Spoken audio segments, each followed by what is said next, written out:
Ladies and gentlemen, welcome and welcome back to the White House Correspondents Association Summer Dinner. Please welcome this evening's head table, Ryan Bennett of MS Now, Trevor Hanukkah of Warriors, Sarah Cook of CBS News, Mark Lima, CBS News, White House Press Secretary, Caroline Levitt, our featured entertainer, Oz Perlman, Karen Travers of ABC News, Andy Harnick of Getty Images, Courtney Supermedium of Bloomberg News, Simon Lakovich of Williams & Connolly, our attorney for WHCA, the incoming president of the White House Correspondents Association from Fox News, Jackie Heinrich, and the outgoing president, Weijia Zhang of CBS News.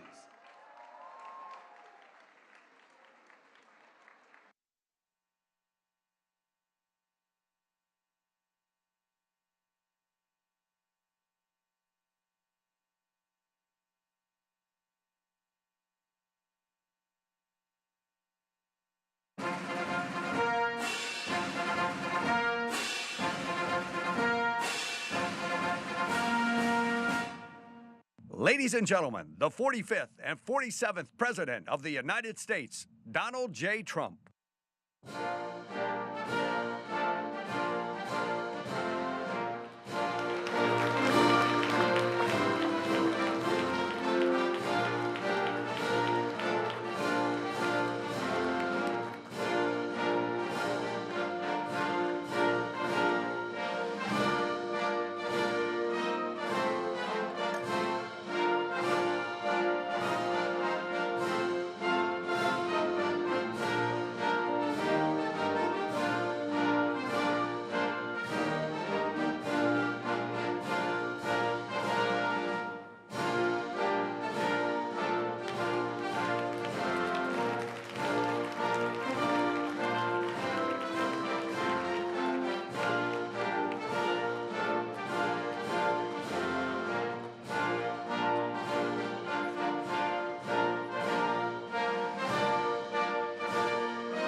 Ladies and gentlemen, please rise for the presentation of the colors by the Joint Armed Forces Color Guard from the Military District of Washington, D.C., and the singing of our national anthem by Master Gunnery Sergeant Kevin Banier.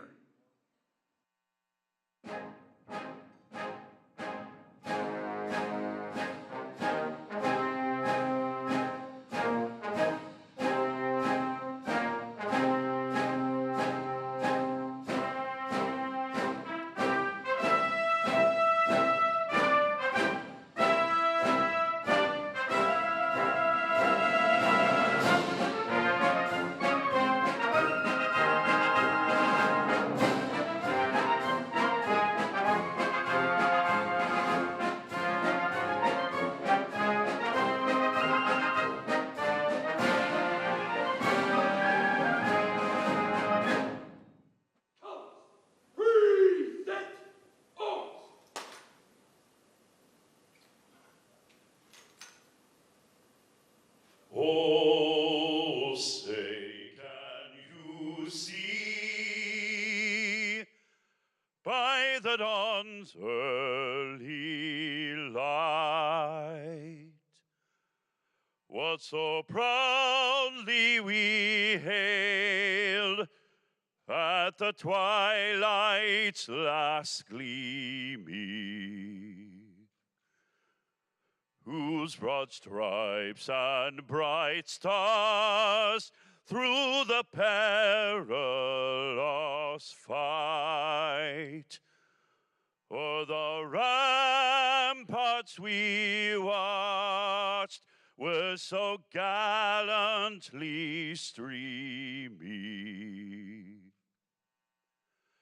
and the rocket's red glare, the bombs flames bursting in air gave proof through the night that our flag was still there. Oh, say does that star-spangled banner yet wave o'er the land of the free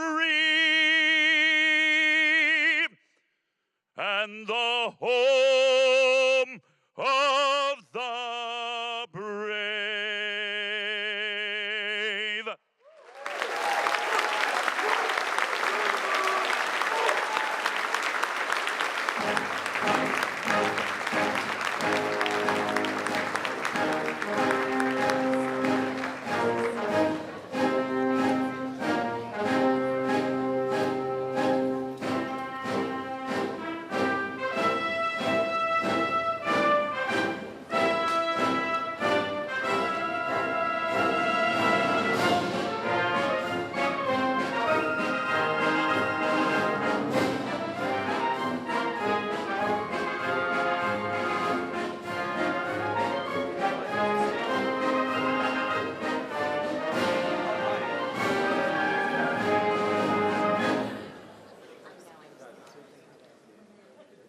Please welcome CBS News White House correspondent, President of the White House Correspondents Association, Weijia Zhang.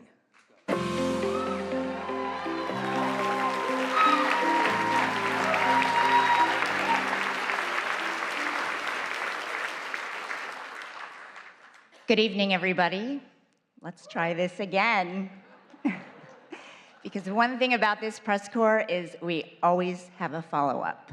Welcome to the 2026 White House Correspondents' Dinner, a tradition spanning more than a century and one we are especially proud to continue tonight.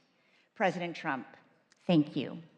Thank you for being here again. Thank you for all your support as we reschedule this dinner. White House Press Secretary Caroline Leavitt and your team, thank you too. Cabinet members, members of Congress, distinguished guests, welcome. And of course, WHCA members, thank you. Many of you were also with us in April. You came as guests, but within moments, you went to work. Please sit. You shifted into reporters, taking notes, capturing video, streaming live, even as uncertainty and anxiety filled the room. Law enforcement ran toward danger. Administration officials met backstage to gather facts. And Mr. President, you went straight to the podium in the White House briefing room to answer questions from journalists, all of us still in our gowns and tuxedos. That night will go down in history, and so will our response. During that news conference, President Trump said the ballroom was totally unified and that it was a very beautiful thing to see. 3 months later, it still is. Whatever may divide us, we stand together against political violence.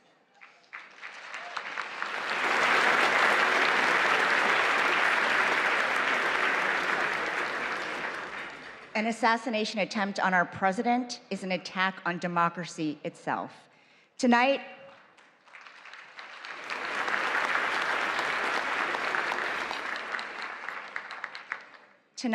our message is this: we are back. We will not be intimidated. We refuse to let an act of violence have the final word.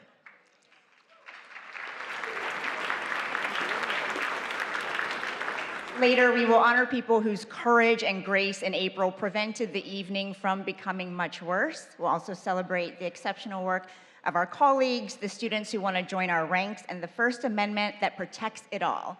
But first, enjoy dinner and be good to your servers. We'll see you soon.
Ladies and gentlemen, please welcome back to the podium from CBS News, the president of the White House Correspondents Association, Weijia Zhang.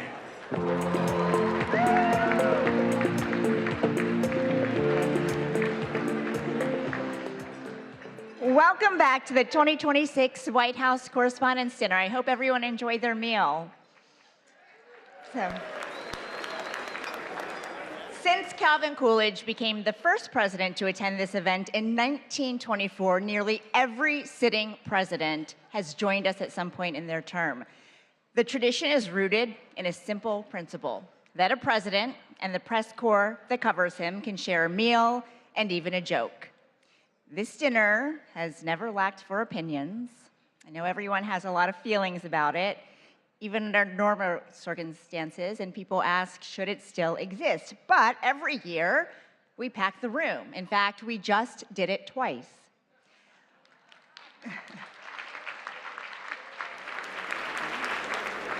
Whatever brought you here tonight, this evening is dedicated to the First Amendment and the excellent work of our colleagues and scholars.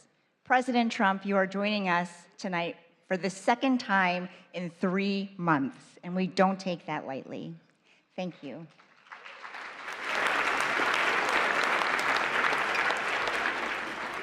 Thank you again to Press Secretary Caroline Leavitt and the White House press team. Thanks to the relentless WHCA board members, our executive director, Steve Thoma, and our general counsel, Simon Lakovich, for your hard work and friendship. I have to say thank you again to my CBS News family for enduring a second round of dinner planning. And of course, my family, I love you so much. Our entertainer, mentalist, Oz Perlman, is also back with us. Thank you, Oz. For the record, he did guess Caroline's baby's name right last time, and we can't wait to see what you reveal. But you can skip the part where you guess the president's phone number because half the reporters in this room already have it. Finally, on behalf of the White House Correspondents Association, I also want to thank supporters from around the world, across the political spectrum, who sent well wishes after a shooting interrupted our event in April.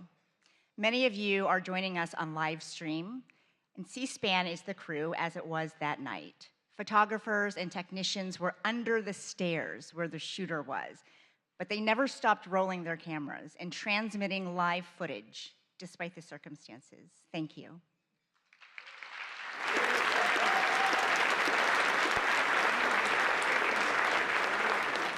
That night tested all of us, but it revealed something worth fighting for. While journalists in the ballroom were gathering facts and getting them to the public, I got a rare glimpse of something few of us ever see in real time. In a holding room, President Trump was huddled with members of his cabinet, asking questions, finding the best way to share the answers with everyone, which is our job description too. I keep coming back to that split screen, not because it was dramatic, but because it quietly proved no matter how complicated or tense the relationship is between the press and the presidency, what we share is far more important than anything else. And that is our duty to serve the American people.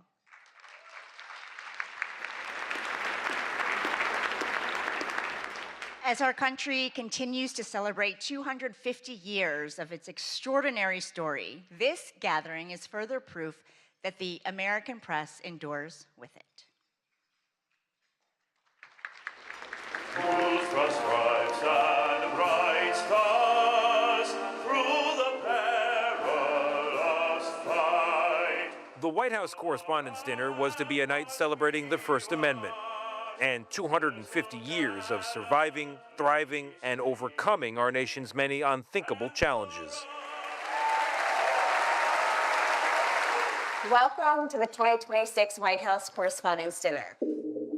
But that celebration was stopped by a single gunman in an apparent attempt to assassinate the president. I heard the loud bangs that were going off. It was extremely frightening. I was only a few feet away. We were all told to just get under the tables. And at first, some of the White House officials did too. A whole rush of people started to come up towards the front door. On a night when we are thinking about the freedoms in the First Amendment, we must also think about how fragile they are. And that was very unexpected. The president and the White House press corps proved resilient. This was an event dedicated to freedom of speech that was supposed to bring together members of both parties with members of the press. And in a certain way, it did. So we are together again tonight, proving our resolve and unyielding fortitude. And to celebrate America at 2:50.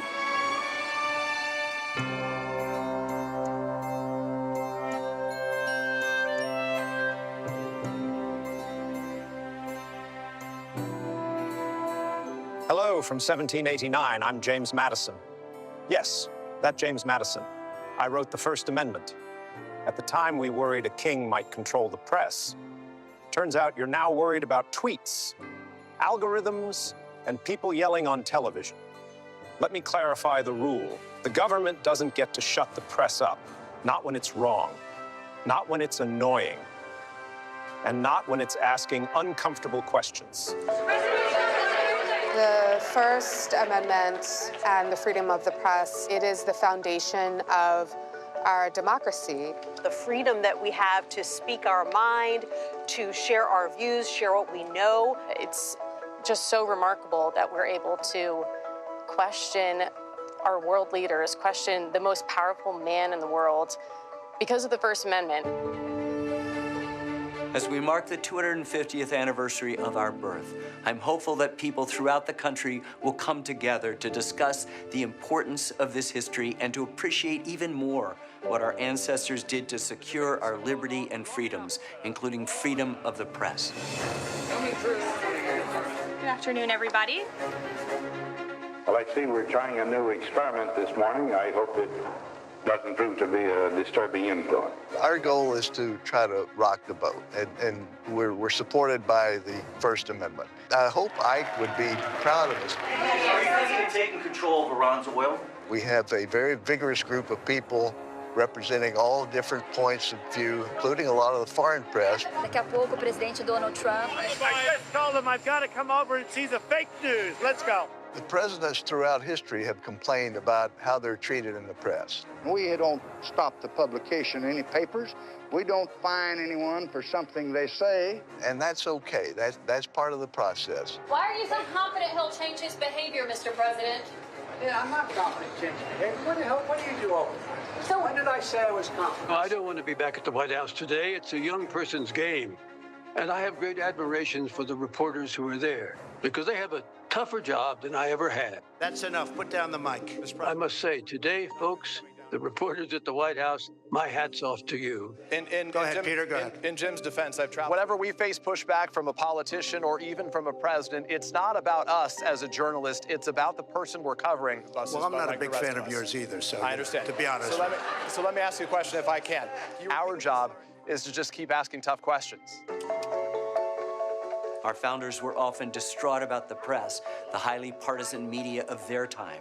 Yet Jefferson famously championed a free press, noting that he preferred newspapers without a government to a government without newspapers. That's right. I favored a free press while my predecessor here, John Adams, signed a sedition act that could imprison journalists for saying anything malicious against the government. I ended that unconstitutional law when I took office, and thankfully, it's never returned. Can't blame a guy for trying. So which is it? Are you winding this down or are you escalating I can't tell it? you. Whenever there's a crisis, that's the time that people tune in. Thank you, Mr. President. Dan Rather with CBS News. The effects of Watergate were beginning to corner President Richard Nixon. If the president thought you were going to ask a question he didn't want to ask, he would try to throw you off balance right at the beginning. Are you running for something?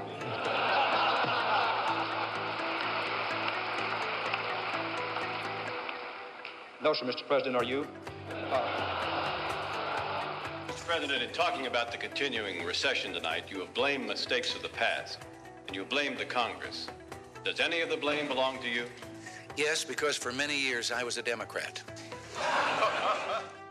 Why did you really want to go to war? When we push them to answer questions on the record, they have an opportunity to explain their reasoning, explain their thinking, explain their goals. Can you tell the country, sir, why you are content with all the fanfare around this deal to leave the conscience of this nation and the strength of this nation unaccounted for in relation to these 4 Americans? The notion that I'm content, Major, that's nonsense. And you should know better. Well, everybody, have a good trip. Well, you can't fall asleep on Air Force One because you never know when the president's going to come back and take questions. It's going to be a very long trip, right? Dan Compton, who's been with the president all day, is on the phone from Nebraska. On 9/11, I was part of that small travel pool that the White House agreed to take on what was a 10-hour odyssey. The president might be a target as well, and that is why he has come to as secure a place as he could. The White House made sure that we had phone connections and that we had access to the president. It worked exactly the way it should. So I dialed President Trump's number, and he picked up, just like anybody else. I just got off the phone with President Trump. It was a roughly 9-minute phone interview. I've covered 5 different presidents. I have never seen one other than Donald Trump who regularly takes phone calls from reporters. New media is massively important to our country. Here's what you missed if you weren't tuned in. We utilize social media to help people understand what we're talking about, breaking it down in digestible ways so that they can understand even the more nuanced news that's going on here at the White House. And today we went through the Rose Garden into the Oval Office to see every single outlet that's at the White House is shaping the national news. All of these outlets have a place here, and all of our audiences deserve to know what's going on in our country and in this White House. I don't think it's unusual for a president to be criticized. That seems to be one of the things that go with the job. As we look back over history, almost without exception, the better presidents at the end of their term have actually thanked the press in the spirit of, you had your job to do, I had my job to do, and that's the way the country goes together. Truth be told, in the greater scheme of things, you are, I hesitate to say this, more essential to that common pursuit than I am. And that's why freedom of the press is and must always be above politics. My friends would say, what is it like to deal with the press corps? I said, these are just people that are trying to do the best they possibly can. You're not supposed to be sycophants. You're supposed to be skeptics. You're supposed to ask me tough questions and make sure that we are accountable to the people who sent us here. And you have done that.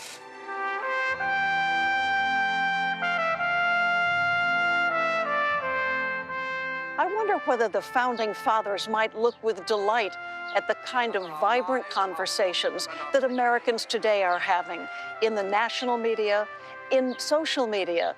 It's a very vibrant conversation that has its roots 250 years ago. The noise you experience today, though at times overwhelming, is not necessarily a sign of decay. It may in part be the sound of liberty, exercising itself somewhat chaotically, to be sure. The true danger lies not in a press that is too free, but in one that forgets why it was made free at all. Enjoy the rest of the evening, and thanks for helping us reach 250 years of American democracy. Cheers. Cheers.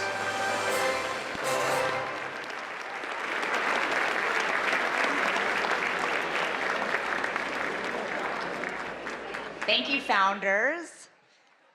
What a powerful reminder. By the way, that was AI, in case you missed it. What a powerful reminder that generation after generation, White House correspondents have the privilege of writing the first draft of history. Serving as president of our association has been one of the great honors of my life. And as my final act, I was determined to carry out one more event to highlight the strength of our press corps. I am honored to preside over this dinner, but I do have a fact check because technically my last day in office was last week. Our next chapter is in amazing hands with one of the fiercest women I have ever known. She is my wonderful friend, my partner, and 2026-2027 WHCA President Jackie Heinrich, who I have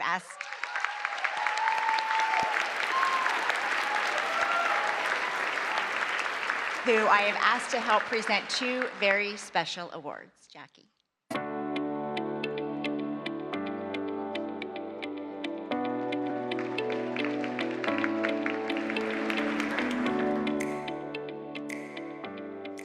Thank you, Ouija, and good evening, everyone. Before anything else, I want to recognize Ouija Jiang for her leadership, her unwavering commitment to this press corps. Ouija, you have really represented this association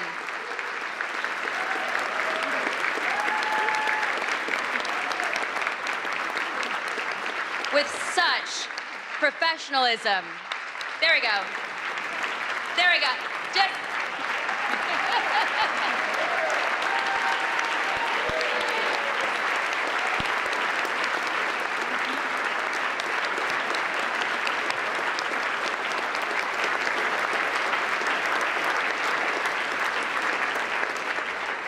And she has represented this association with such professionalism, integrity, grit, and I am so deeply grateful, not just for your example, but also more so for your friendship.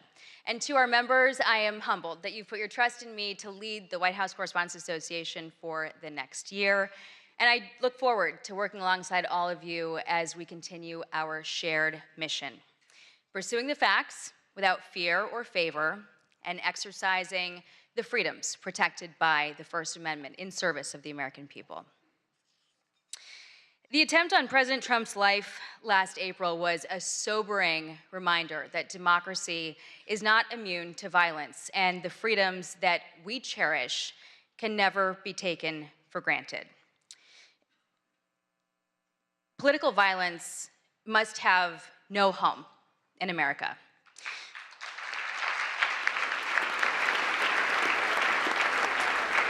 And journalism can serve us well to broaden understanding, to shed light, and to inform our decisions, especially in this age of fast-moving information that can reinforce our divisions.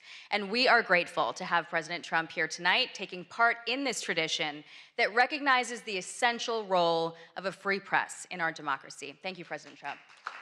Thank you. The events of that night also revealed the resilience of this press corps, the all-American sense of resolve that no act of intimidation will silence us, and the endurance of the First Amendment.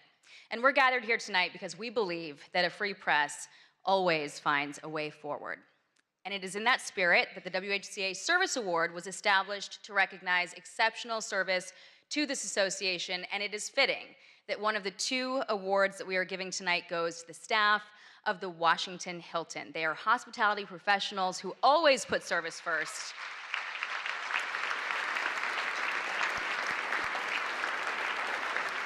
As harrowing events unfolded that night, their courage was on full display. The kitchen workers, the ballroom wait staff remained at their posts. When President Trump urged that the evening should continue, they prepared to serve more than 2,600 guests while they were still processing the shock alongside all of us. And when the Secret Service made the necessary call to postpone the remainder of the program, they immediately pivoted, preserving every unserved meal and donating them to local shelters.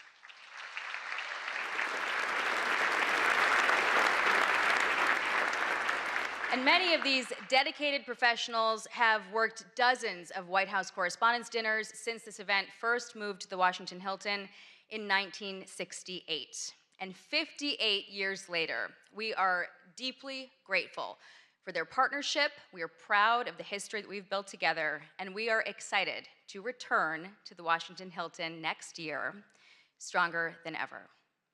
Please welcome the Washington Hilton's General Manager, Ken Jarka, and Catering Manager, Karen Fiquetis, to accept the WHCA President's Award for Exceptional Service on behalf of the entire Washington Hilton team.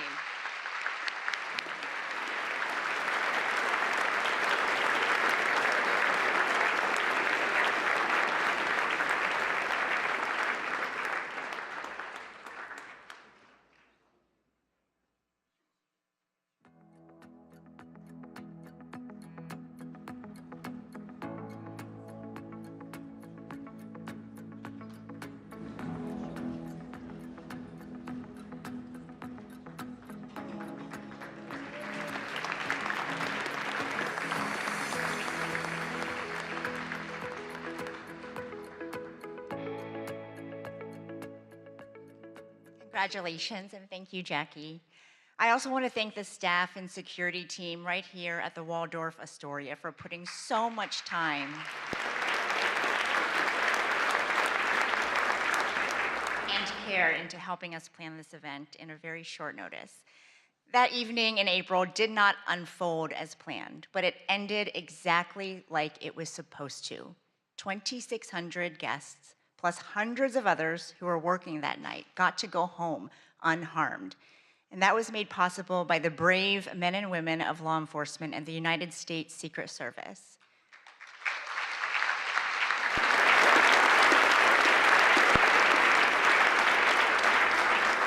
On behalf of every person who was inside that ballroom, and every family who got to hear their loved ones say, "Don't worry, I'm okay," we thank you. One officer placed himself directly in harm's way and engaged the armed suspect. Even after gunfire struck his protective vest, he stayed in the fight, and the attacker was stopped. I know many of us have wondered, what if he hadn't acted in that exact way? What if he had waited a few more seconds? His courage that night reflects the core values of the Secret Service: duty, justice, courage, honesty, and loyalty, and as a commitment to safeguarding his country and community. They also shaped his career, first as an infantryman and section leader in the United States Marine Corps, and since 2022 as an officer of the Secret Service, protecting the White House complex and our nation's leaders. Ladies and gentlemen, it is my honor to present the WHCA President's Award for Exceptional Service to Officer Victor Gonzalez of the United States Secret Service.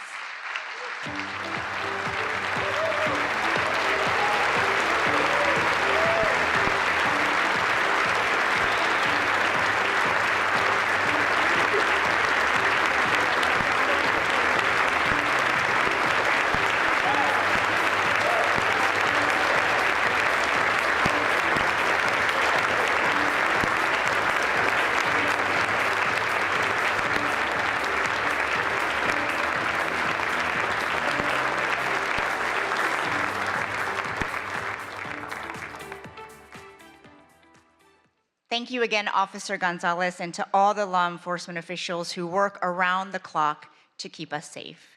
Democracy is defended in many ways, sometimes with a badge, sometimes with a notebook and a deadline. The White House Correspondents Association started as a group of 50 reporters, and I am proud that our membership hit a record number in 2025, more than 1,000 people, including many from new media outlets. Our press corps covers the presidency at all hours of the day in their personal lives. They miss out on a lot so that the world doesn't have to. If you're a past WHCA president here tonight, please stand.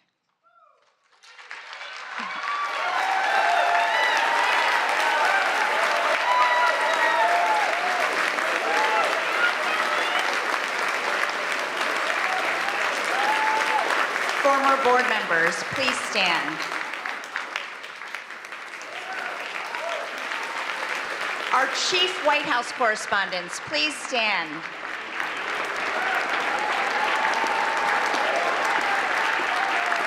All current White House correspondents, reporters, producers, photographers, visual and audio journalists, please stand.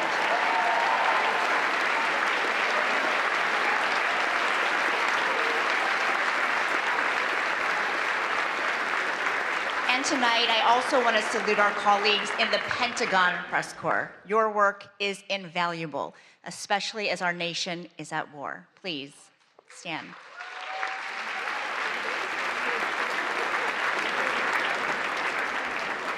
And now we turn our attention to future White House correspondents, our incredible scholarship award winners. Please welcome our Scholarship Committee Chair, who also serves as the WHCA Secretary, Brian Bennett of MS Now.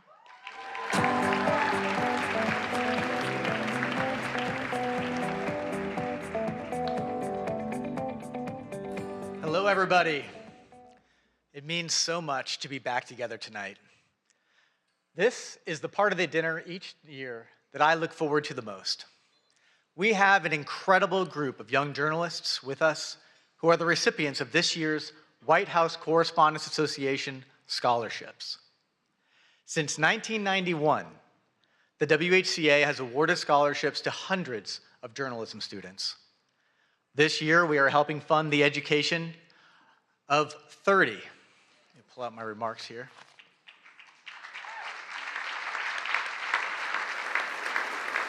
30 students from 16 colleges and universities.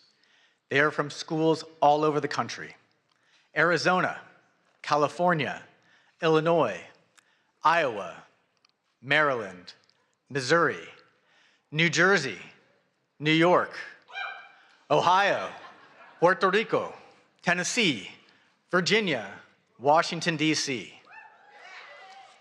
We have important partners who extend the reach of our giving, and you all are a part of that. The WHCA and our partners went to great lengths to make sure as many of our scholars as possible could be here tonight with us. And I'm happy to say that 26 out of the 30 of them were able to return for the second dinner.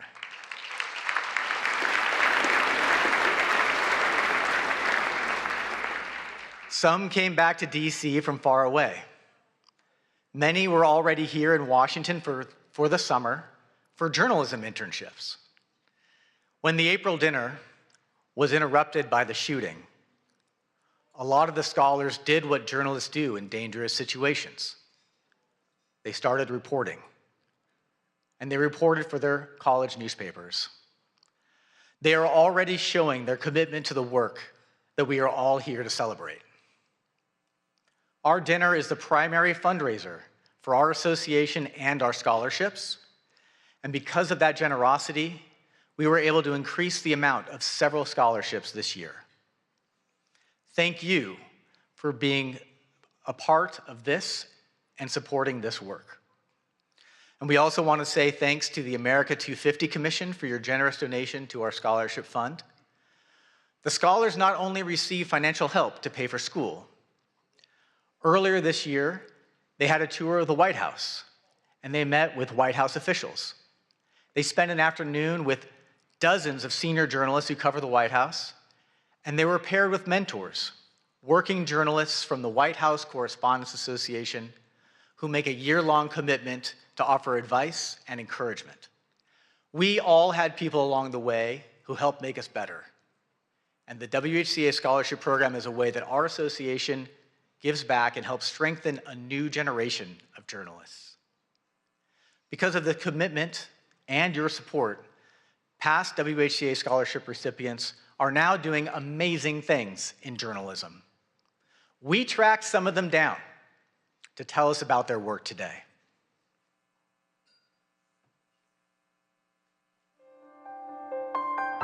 Being a White House Correspondents Association scholar opened up a new world for me. Being a scholar meant that I could have the financial freedom to do what I wanted. Being a WHCA scholar gave me access to so many mentors and a world of opportunities here in Washington, D.C. It gave me the chance to connect with other journalists, other members of the association. Journalism is important, and especially here at the White House, where every day, every hour, every minute even matters.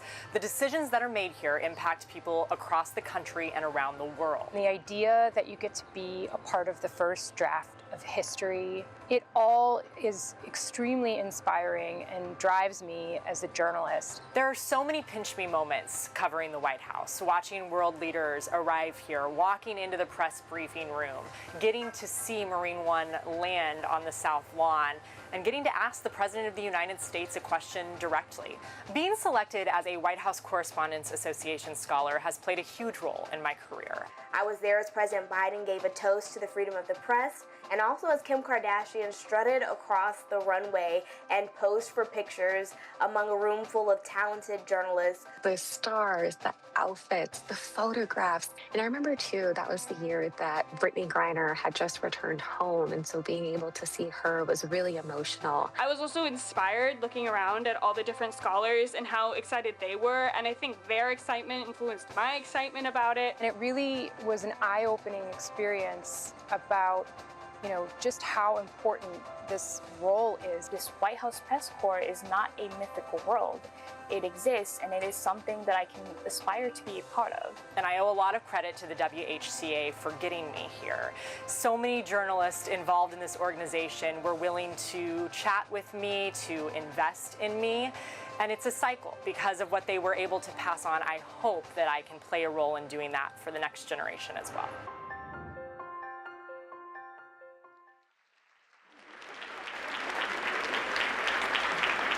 I can tell you, this year's scholarship recipients are also really impressive. And they're all sitting right over there. Let's meet them.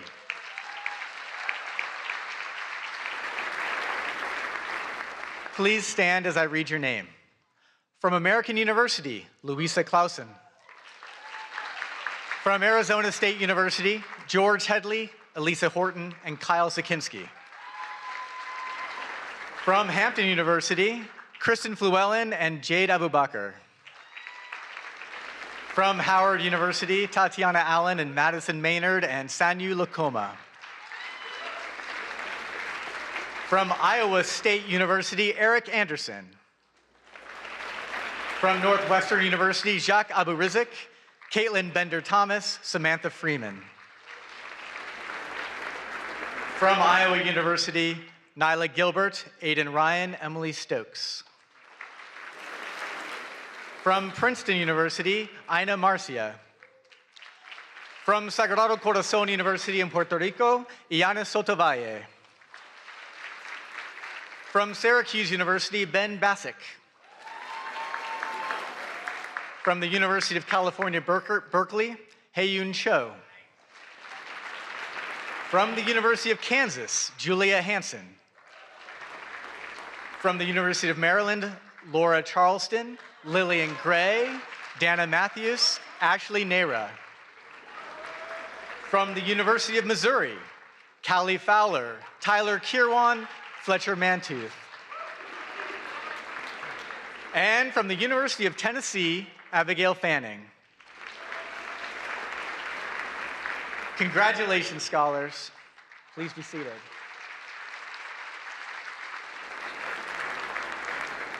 There's one more scholarship that requires special attention.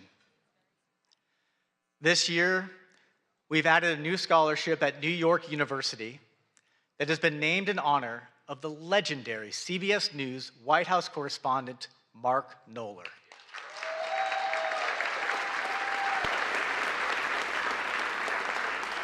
As you all know, Mark passed away in August.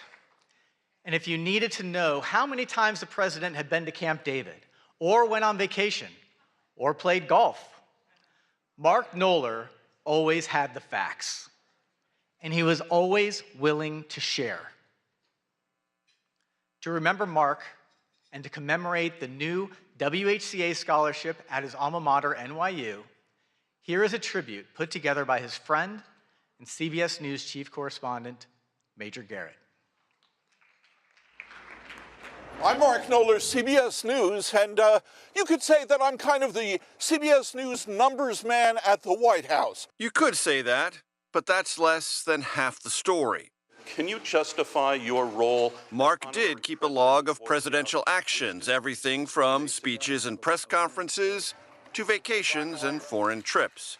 By my count, President Obama had 65 domestic trips in 2010, spanning 104 days. Knoller's numbers were so precise, White House aides used them to backfill or correct their own records.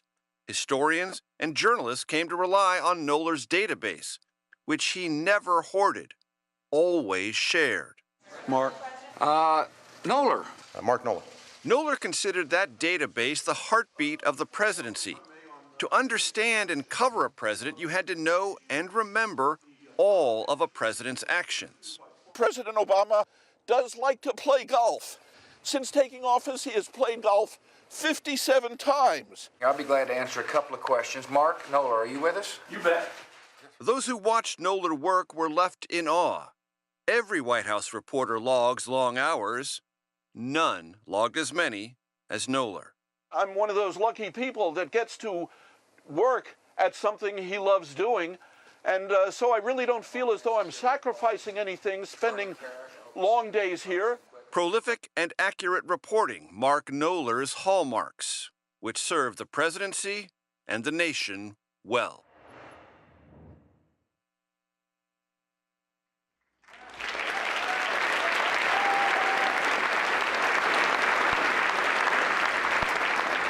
We are honored to be able to add a new scholarship in Mark's name in partnership with NYU's Arthur L. Clarke Journalism Institute. And even more happy to announce that the first recipient of the Mark Knoller Scholarship is Avril Silva. Please stand, Avril.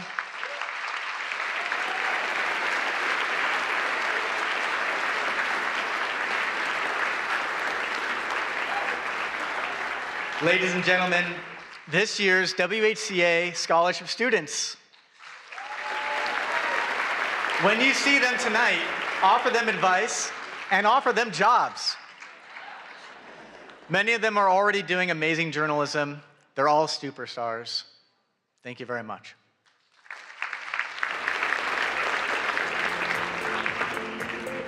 Please welcome the chief correspondent for ABC News, the co-anchor of ABC's This Week, and a former president of the White House Correspondents Association, Jonathan Karl. Not quite yet, actually. Sorry about that. John, you're gonna have to wait a second.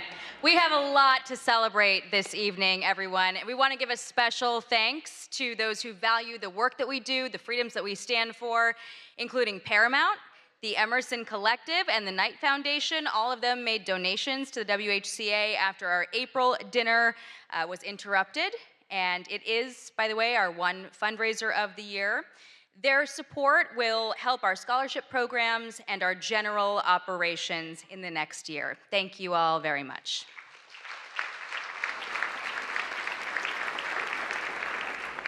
All right, now it is my pleasure to introduce two former White House correspondents who have served this association with distinction. They exemplify excellence in our field. They will help us recognize tonight's award winners. Jonathan Karl is the chief Washington correspondent for ABC News. He is the co-anchor of This Week, and he is a former president of the WHCA.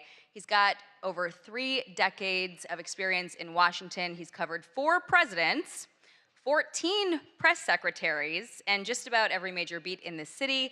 And through it, he has earned many of journalism's highest honors, including some of the very awards that we are presenting tonight.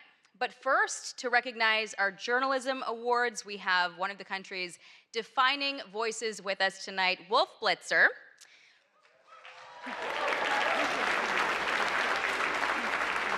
Wolf is CNN's lead political anchor. He's the host of The Situation Room, and he's been a staple of CNN's political coverage since 1990, earning a reputation for steady, authoritative reporting on some of the most consequential moments in modern history, and earning multiple Emmy Awards himself for his distinguished career. Please welcome me in joining Wolf to the stage.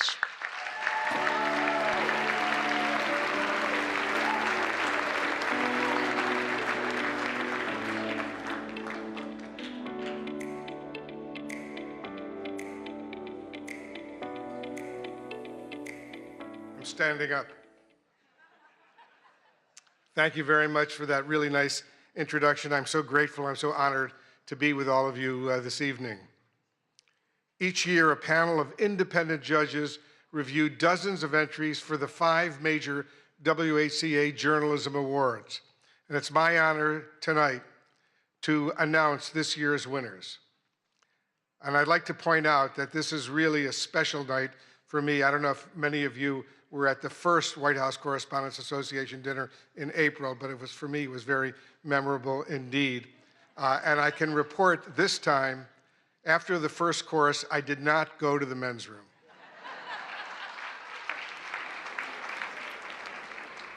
I've been to this dinner over these many, many years. I spent 7 years as a White House correspondent, and I just want to remember with real excitement and passion who often came with me to these dinners over these many years, and that was the man who hired me at CNN, the man who created CNN, the late Ted Turner, who recently passed away.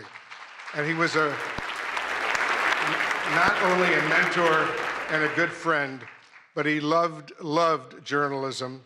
When he hired me, he said, "Remember, Wolf, we're the cable news, capital N, capital E, capital W, capital S network. This is where the news comes first, and don't forget that. Forget about your own personal opinions. Just report the news fairly and accurately, and if you can, do it first." And that's what I've been trying to do over all of these years. So let's remember Ted Turner, what he did for not just for CNN, but for CNN and all of the news organizations over these many, many years. The Aldo Beckman Award for Overall Excellence in White House Coverage, named for the late Chicago Tribune correspondent and former association president Aldo Beckman, goes to, and let's give him a big round of applause, Josh Dawsey of the Wall Street Journal.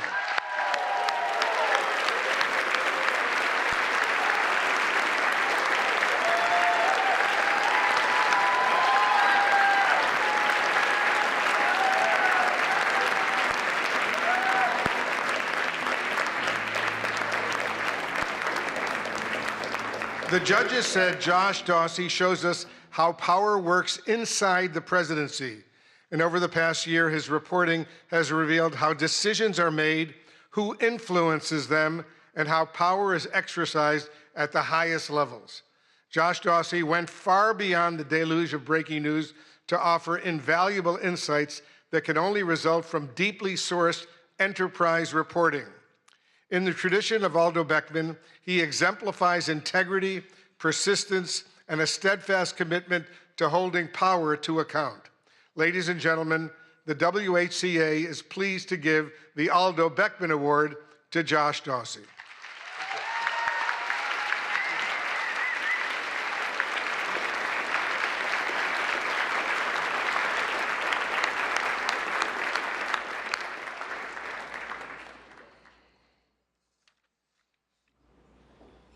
Let's continue with the awards. Thank you. The WHCA gives out 2 awards for reporting under deadline pressure, one for print and one for broadcast.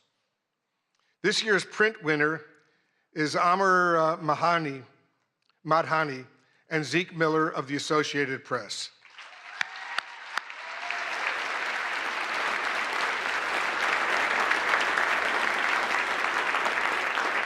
When sources leaked that Trump administration officials were attempting to purge the National Security Council of staff deemed not sufficiently aligned with the president's agenda, Madhani and Miller quickly moved to verify the claim.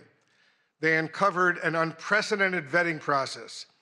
NSC staffers were asked about their past political contributions, voting records, and social media posts as a gauge of loyalty to the president. Ultimately, more than 150 NSC aides were removed, resulting in the loss of considerable foreign policy expertise. The story that Madhani and Miller produced is as consequential as it is revelatory. Please welcome Zeke Miller accepting the award on behalf of the team.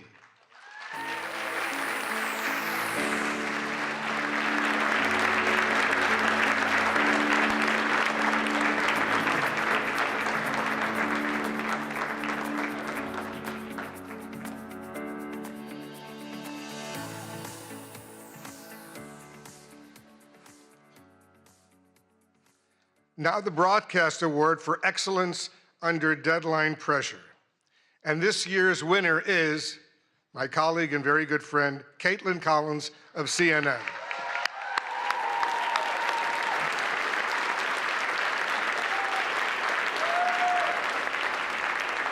Reporting by CNN's Caitlin Collins on a historic showdown in the Oval Office between President Trump and Ukrainian President Zelensky launched a memorable day of nonstop insight and analysis, including her exclusive interview with the Secretary of State, Marco Rubio. Judges were awed by the depth of knowledge, access, and context that Caitlin brought to coverage of a meeting that unraveled before the world's eyes. The WHCA is pleased to honor the deadline reporting of CNN's Caitlin Collins.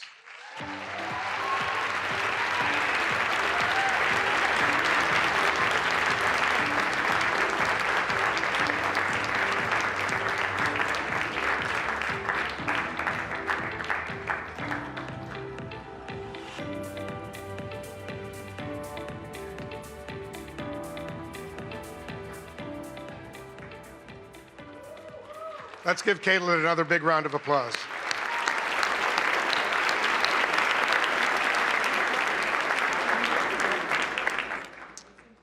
And now the award for excellence in presidential news coverage by visual journalists. This award recognizes a video or photojournalist for covering the presidency at the White House or in the field. And this year's award goes to Andrew Harnick of Getty Images.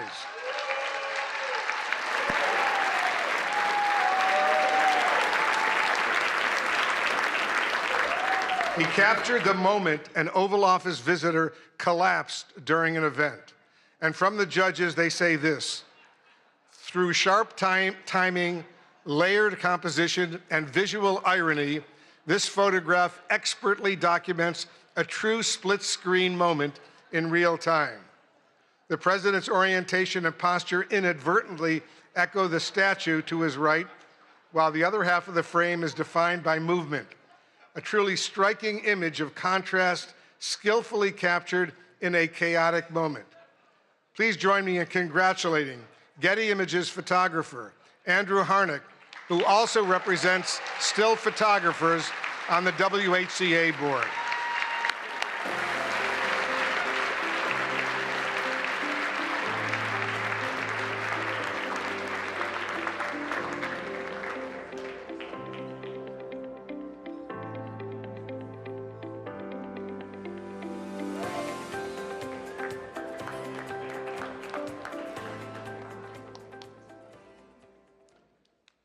There are more. And now the Katharine Graham Award for Courage and Accountability, named for the legendary Washington Post publisher, and it comes with a prize of $10,000. This year's award goes to the Wall Street Journal.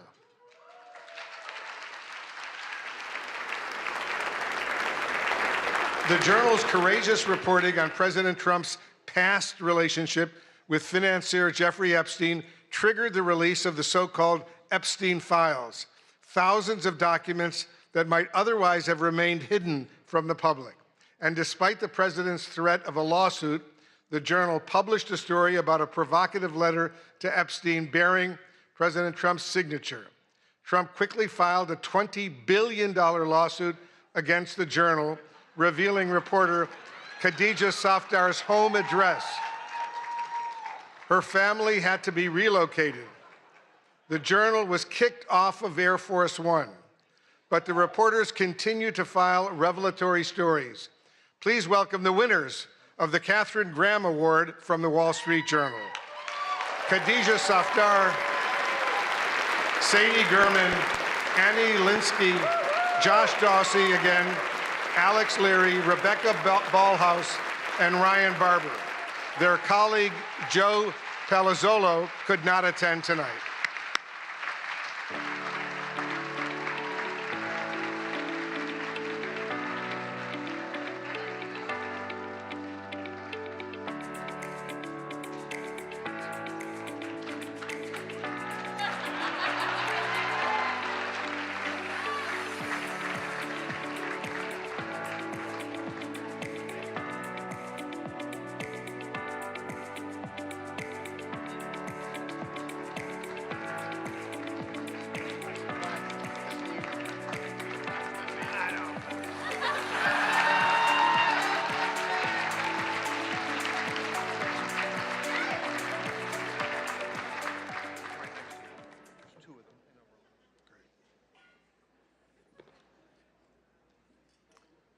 The Collier Prize for State Government Accountability is presented by the University of Florida College of Journalism and Communications.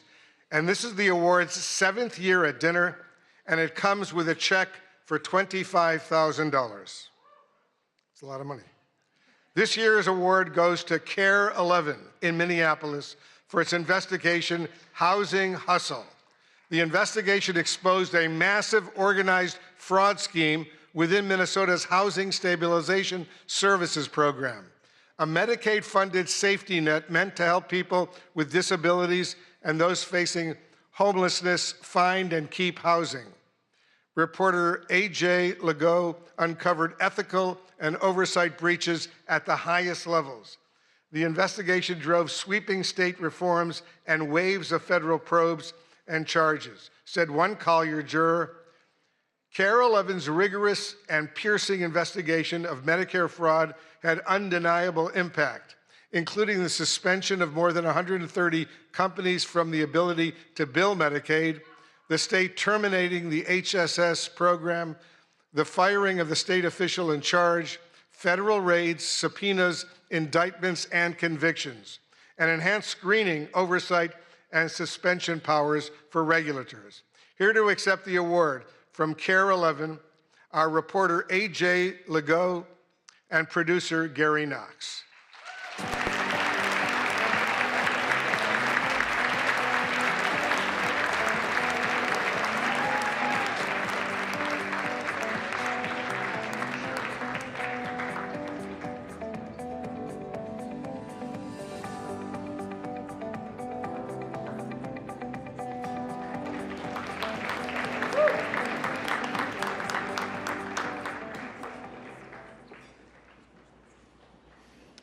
The Center for Integrity in News Reporting Award honors the most fair, impartial, objective news reporting by a member of the WHCA that has the courage to not fear and the discipline to not favor.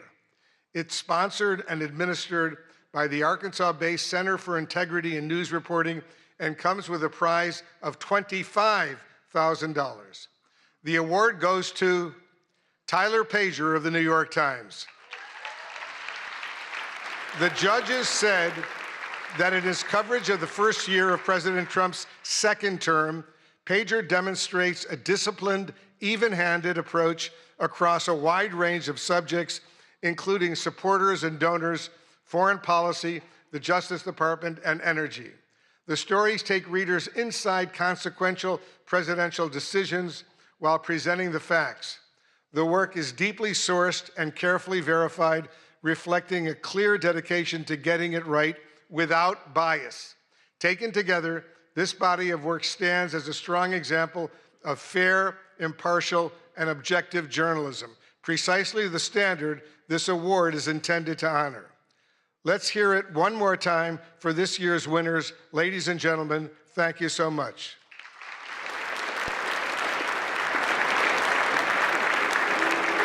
But before we do that, Tyler,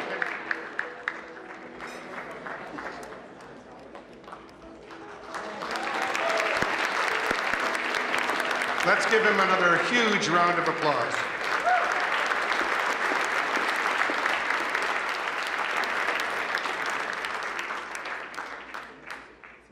And it's now my pleasure to introduce my good friend, longtime colleague, Jonathan Karl.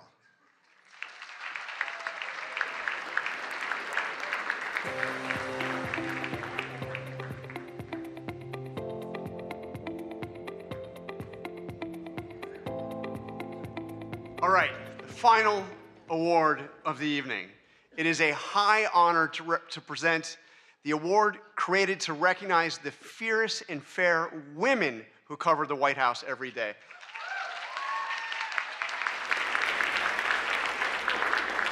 But first, I just want to give a big thank you to Weijia Zhang. Weijia, your leadership was steady when steadiness was in short supply. You refused to let an act of violence take this dinner away from us. And because of you, it has gone on. You insisted that happen. Thank you. Awesome, courageous. And Mr. President, I want to say it matters that you came here tonight. Thank you. For more than 100 years, presidents have chosen to sit in a room of reporters who ask tough and often uncomfortable questions and who report without fear or favor. It's important. Thank you for being here. And in that spirit, I am thrilled to present an award named after two women who didn't just cover history, they helped make it. In 1947, a woman joined the White House press corps and changed it forever. Her name was Alice Dunnigan. She was the first African-American woman ever credentialed at the White House.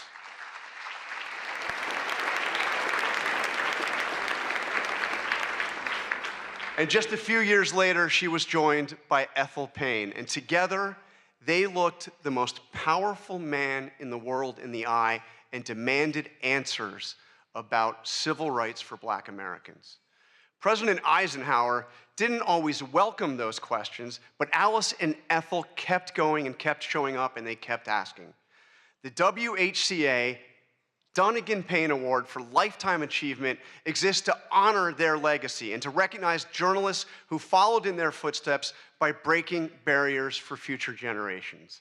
So tonight, it is a privilege to present the award to two women who did exactly that.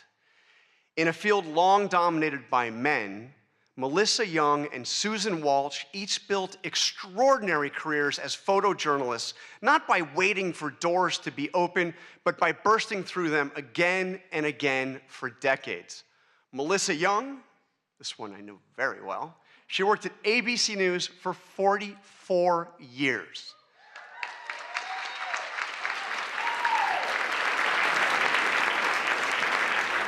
She began in local television in Miami and worked her way to Capitol Hill and the White House, where she was one of the first female photojournalists in the press corps. Melissa documented the presidencies from Ronald Reagan to Donald Trump. She covered campaigns, secretaries of state, and defense. She reported in disaster zones, war zones, all around the world. I worked side by side with Melissa for about half of those years, and I traveled to more than a dozen countries with her. I'm not gonna mention the time I was briefly detained because that was on Capitol Hill and she came to my rescue. That kind of person. True. She's tireless and professional and a lot of fun to be around. She did it all with persistence, resilience, and quiet determination, retiring just last year. Susan Walsh, her career was built on anything but luck. When a promised job fell through after a college internship, she called the AP's Boston bureau every single day for 3 weeks, just saying, "Give me a shot, will you?" Well, finally, they did just that. She came in, she said yes to every assignment. She worked her way up. She got to cover Super Bowls, Boston marathons, 5 Olympic Games. She transferred to Washington in 1997. And from there, she went on to photograph every US president from Jimmy Carter to President Trump, traveling the world as part of the White House press corps. In 1999, she was part of the AP team that was awarded the Pulitzer Prize for feature photography for her coverage of President Clinton's impeachment.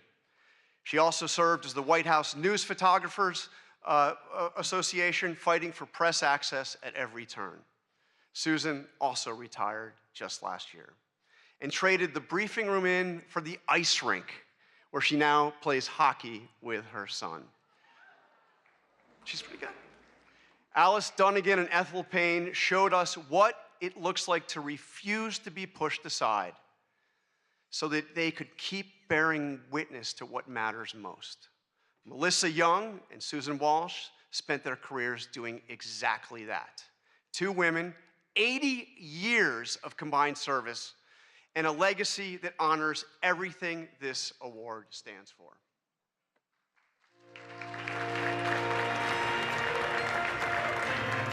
My job gave me purpose. I had a lot of fun. I saw myself as part of the world, that I was doing something that the world needed. I was always really excited to be in the room, see it, be a part of it. It kind of gave me the access and the confidence to go up to people and look into other people's worlds. The camera definitely made me fearless, especially when I was doing news and traveling internationally. You had to be aggressive, and that's when I had to be someone who I wasn't really sure I recognized all the time. 8 inaugurations, 5 Olympics, 6 Super Bowls, World Series, lots of sporting events, APEC summits, NATO summits. You traveled in a way you would never do as a regular person. I remember being in the palace with Fidel Castro and Jesse Jackson, and I was just walking around and, just like sort of going, whoa, here I am. One of the craziest, wildest ones that I'll always remember is when I was with President Trump at the DMZ. I swear there were times that I don't think my feet hit the ground as we were being moved, and it was such a chaotic, crazy thing. 9/11 happened, and that just completely changed my life. That's when different kind of travel started for me. When they asked me to go with President Bush to Iraq, there I was, and an Iraqi journalist stood up in front of me, literally in front of me, and threw a shoe. Secret Service jumped on him. I was right behind him. I remember trying to hold on to my tripod so I can keep shooting. And then when it was finally over, they rushed us into a room to do an interview with the president. I think I started to see that what I did was really important. I was traveling overseas with Jill Biden, and we slowly went into Ukraine, get the picture of First Lady Biden meeting Mrs. Zelensky, and for all of the, I love you guys, my writer friends, but for all you writer friends who didn't want to give me a spot in the van, my picture ended up on the front page everywhere, and your stories got bumped inside. Sorry. And I hope there are more women that will follow through on this, especially in television, because it really is a great job. It was always such a compliment to be considered one of the boys, one of the guys. And now that I'm older and there's many more women doing this job, I'm like, you know what? We're gonna claim our space. You guys can be one of the girls, because we got this. Yeah.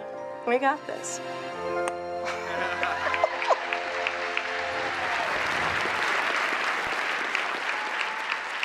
All right, please join me in welcoming Susan and Melissa to the stage.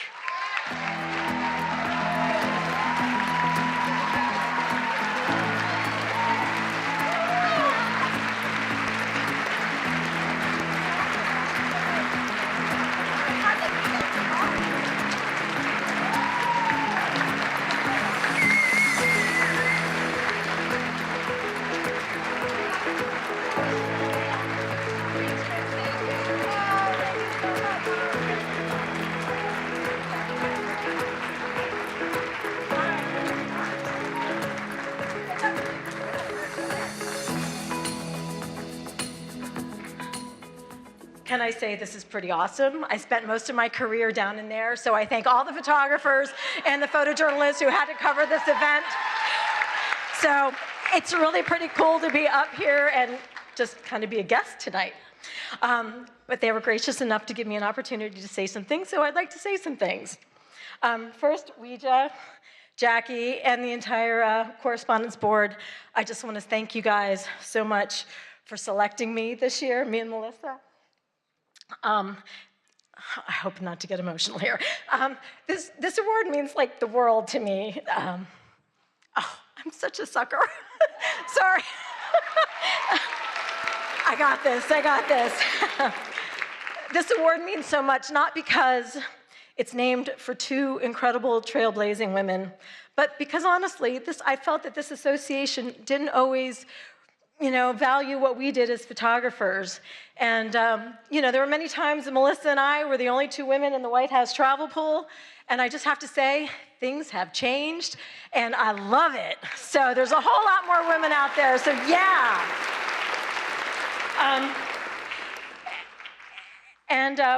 I do have a couple of shout outs.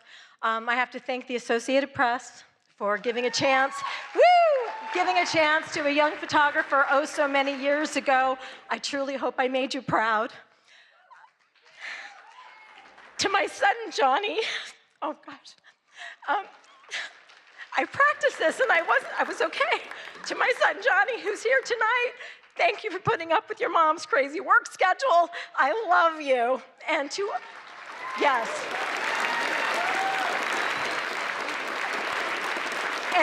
And to all my friends and colleagues that I've traveled the world with, your camaraderie, your support, and most importantly, your laughs have been absolutely the best. And in my retirement, I absolutely miss that the most. So thank you for all of that. And then finally, to all the journalists out there who are working incredibly hard to report the truth, despite access issues, insults, and subpoenas, keep it up. Your work matters, and we need you now more than ever. Thank you so much for all you do.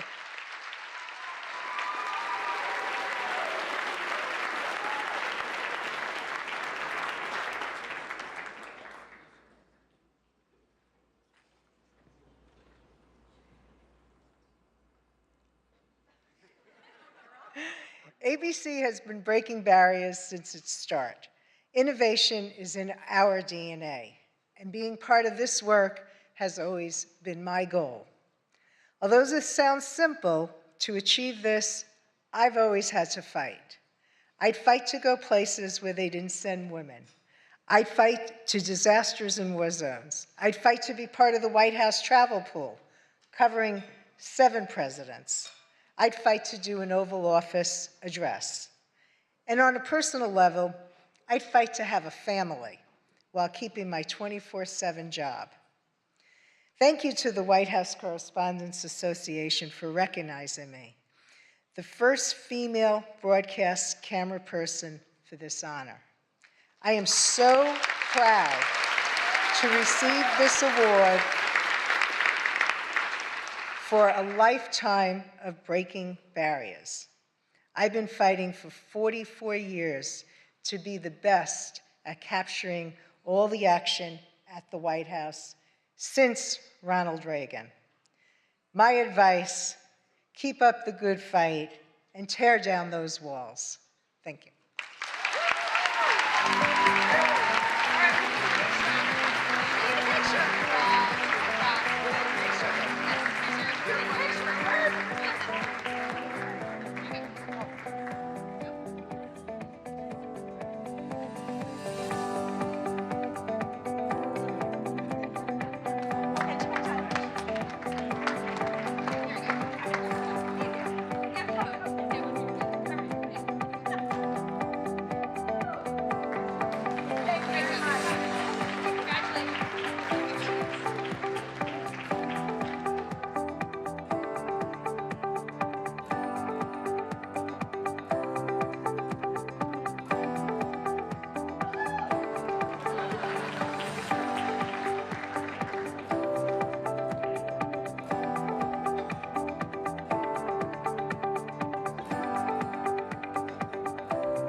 Congratulations again to all of our honorees tonight. I am confident that one day our scholarship winners could be the ones taking home awards. After all, not that long ago, we were you. Young people passionate about journalism and determined to make it work.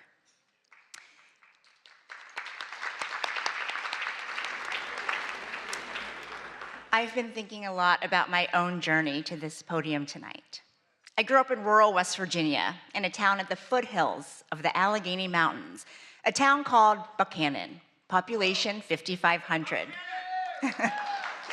Those images of the devastating floods that you've been seeing are from my hometown. My heart, thoughts, and prayers are with everybody there. After my dad finished grad school at WVU, where he properly learned how to say, "Let's go Mountaineers," my parents decided to stay in the state to open a restaurant. It was such a treat when hunters came in and left deer meat as a tip.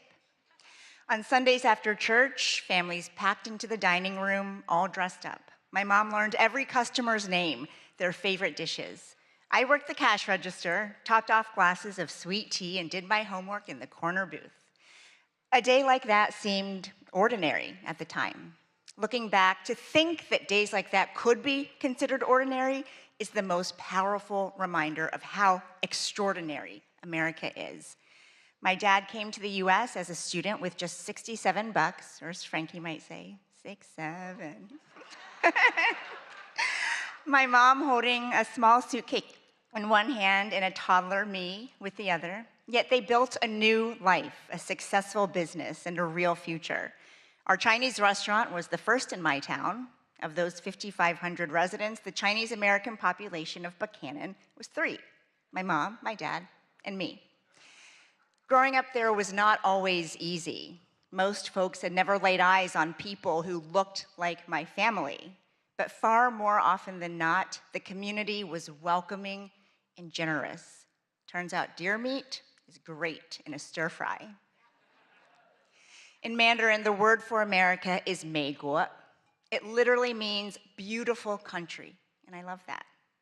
America the Beautiful was never only about her landscapes or landmarks. It has always been about the promise that no matter where you come from, you get a shot at chasing your dreams.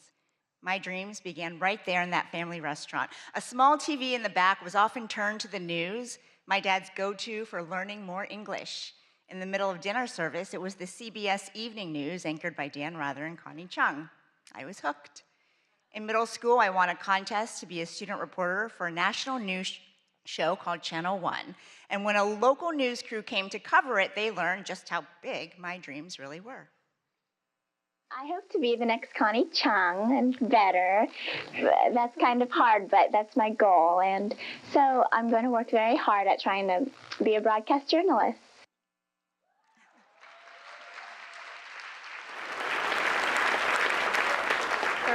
Years later, it's surreal to say that I've sat in Connie Chung's old chair to fill in on the evening news. And Connie and I have talked about how the White House beat and the White House Correspondents Association used to be a little bit of a boys' club. For decades, women could be members, but they were not invited to sit at this dinner until 1962, when a woman who would become Dean of the Press Corps insisted. Thank you, Mrs. Helen Thomas. So tonight it means everything to stand here as the first woman of color ever elected president of this association in its 112-year history. I'm here because of the tenacious women who came before me, Melissa, Susan, and support from my family who are with us tonight. My husband, Luther, not from West Virginia, but Arkansas, similar enough. My amazing daughter, Frankie. Little brother Jack, who should be sleeping by now. I love you more than anything in the world. I love you the most. My parents came to a country with almost nothing to give their daughter everything. And now I have that because they could be with me in this moment. Mama, Baba, 谢谢.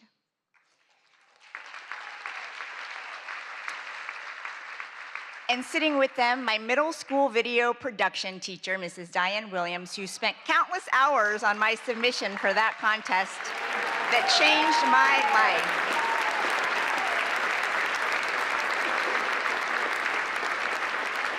Like public school teachers across the United States, Mrs. Williams looked at a 13-year-old kid and said, "You can be whatever you want when you grow up," and she meant it.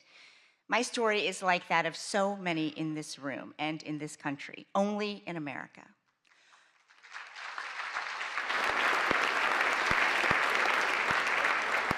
Only in America could a little girl born in China and raised in Appalachian coal country make her way to the Oval Office to ask questions of the President of the United States. Because when this is your home, you inherit something remarkable: the protections in the First Amendment. Free religion, free speech, free press, free assembly, free petition. This fundamental right belongs to everyone. And that's exactly who the founders were thinking about when they protected a free press. Everyone, all Americans. They were not thinking about reporters. A free press is not a favor to journalists because we're special. We are not special. But America is. No matter who you are, the freedom to criticize without fear of being destroyed, that's not a bug in our democracy. It's supposed to be the feature. In 1786, writing from Paris, Thomas Jefferson told his friend back in Virginia, "Our liberty depends on the freedom of the press, and that cannot be limited without being lost." 5 years later, that thought was enshrined in the Constitution. after Jefferson urged James Madison to include a Bill of Rights. Many founders couldn't stand the press.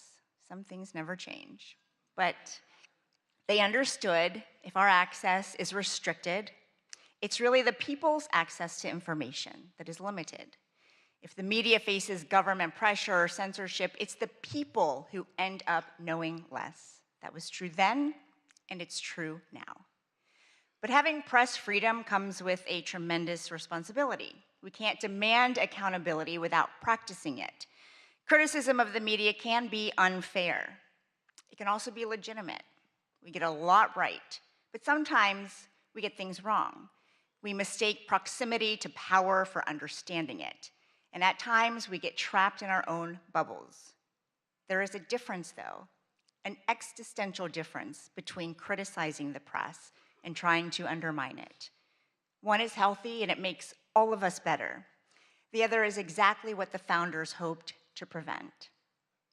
Around the world, press freedom is not guaranteed. In many countries, reporters who criticize the government are detained without trial, their stories erased. In the worst cases, they never make it home. Tonight, we think about all of them, and we think about the protections that set us apart as a nation. Just 20 days ago, America turned 250 years old. The First Amendment is a big part of how she made it this far, and it falls on all of us to make sure it carries her through to the next 250 and beyond. President Trump, I've covered you for a long time, and so have many reporters in this room. When we ask questions, you push back, you give us answers, and we push back. You have always been a deal guy. Well, that's the deal. And the First Amendment is a done deal. And that's what we toast tonight, the freedoms that brought us back together even after they were threatened. So let's raise a glass to what makes ours a beautiful country.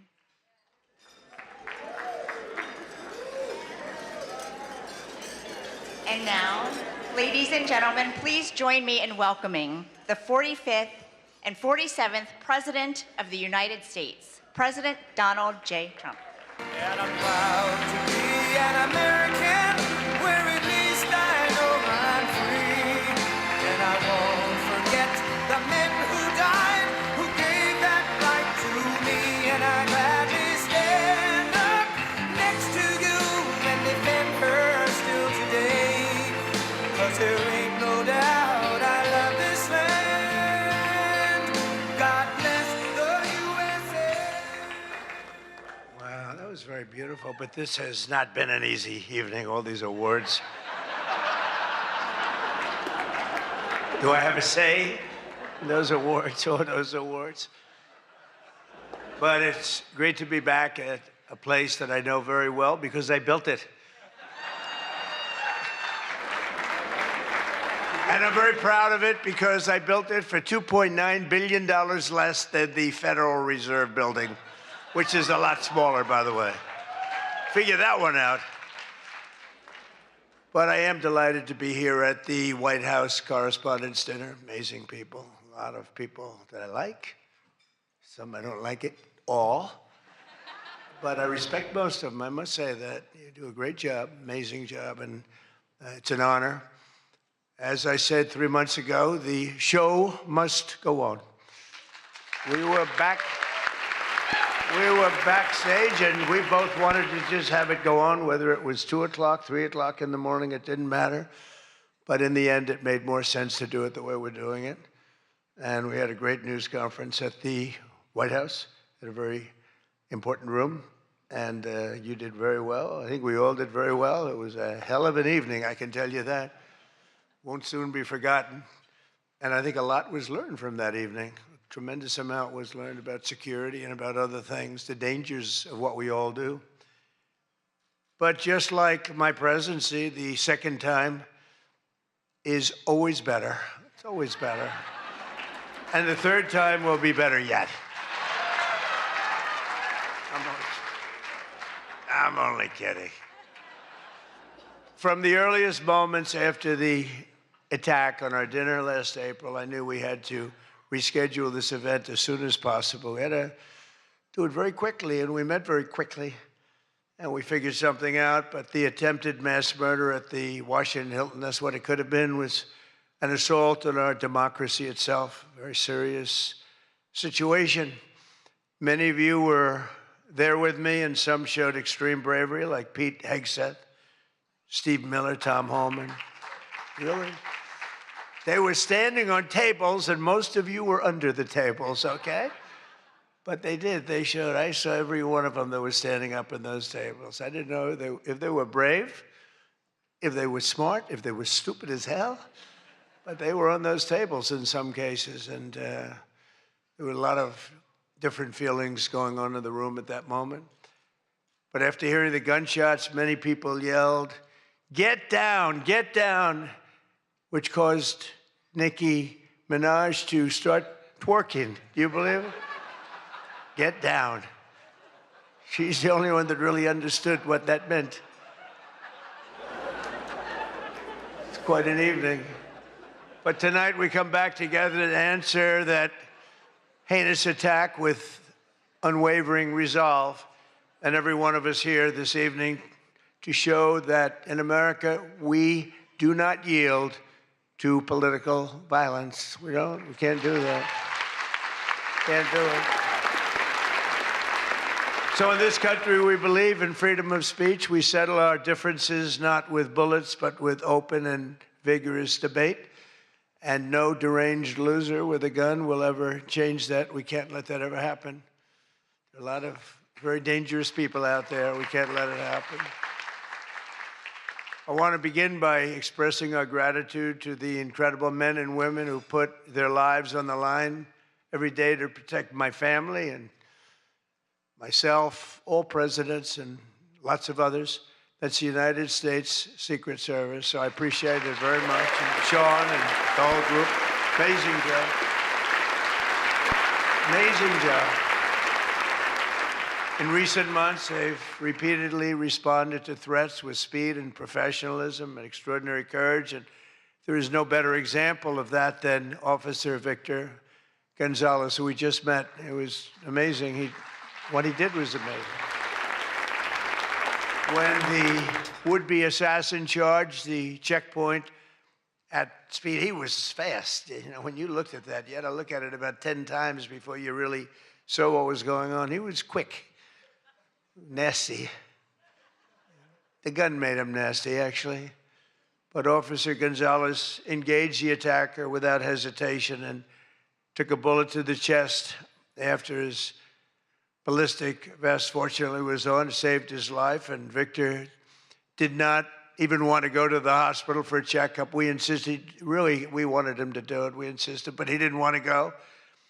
So to Officer Gonzalez, Secret Service, Metropolitan Police, law enforcement generally, and even all of the military who surround us in the room tonight, we salute you and we thank you with all of our hearts. Thank you very much. Great job.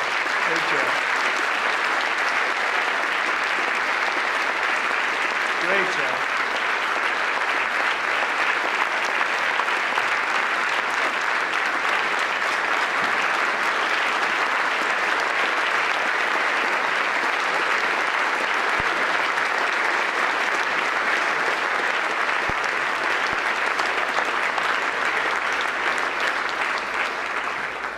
These are great people. So this evening we're picking up right where we left off, so let's have a little bit of fun, you know. I said, what do we do here? Is this supposed to be fun? Am I supposed to be serious? Am I supposed to be a comedian? So I guess you said maybe a little bit of everything. I know one thing, I could never have done the speech that I had ready just a short while. Oh, that was going to be a doozy. I was so psyched. I was going to rip people. And I don't know, just something changed. It's really for the better, but I just wouldn't want to do that. But we'll do a little ripping if you don't mind. But it is true. I said, how do we handle this? It's going to be a different kind of an evening, and it is. And in many ways, it's a more beautiful evening, actually.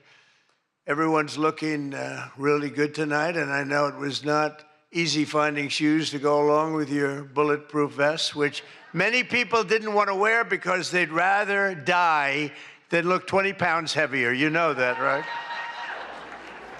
We have that a lot. They put one on me. I said, "Are you sure I'm not wearing this?"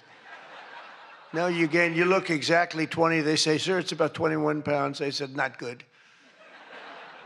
But I want to thank the outgoing president of the White House Correspondents' Dinner Association. Now, she won't admit it, and she should not admit it, but we sort of became friendly.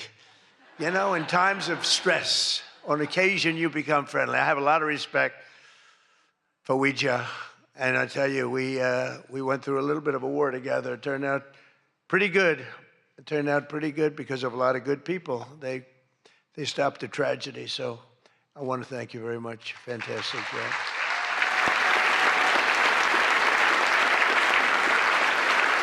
And Ouija worked extremely hard to ensure this dinner was rescheduled, and we want to just thank her family. I just met her parents, her children, her husband. What a perfect family. So it's really great. Thank you very much, all, for putting up with this, right? But let me also thank the incoming president of the Correspondents Association, Jackie Heinrich. She can be very tough as a reporter, I will tell you. She can be nasty. She looks so beautiful, but she can be so nasty. How could that happen? But she just got married to a very successful congressman, a very good congressman. I'd like to have a couple of more votes from it. That's okay. On occasion, he shows a little independence. We don't like that. But now he's a very professional guy, and he loves our country. But that's a big thing. I just see what takes place. We're talking about what takes place to be in the position that you're leaving and that Jackie's coming into. And it's a lot of work, a lot of friendships, a lot of talent. And so, Jackie, congratulations.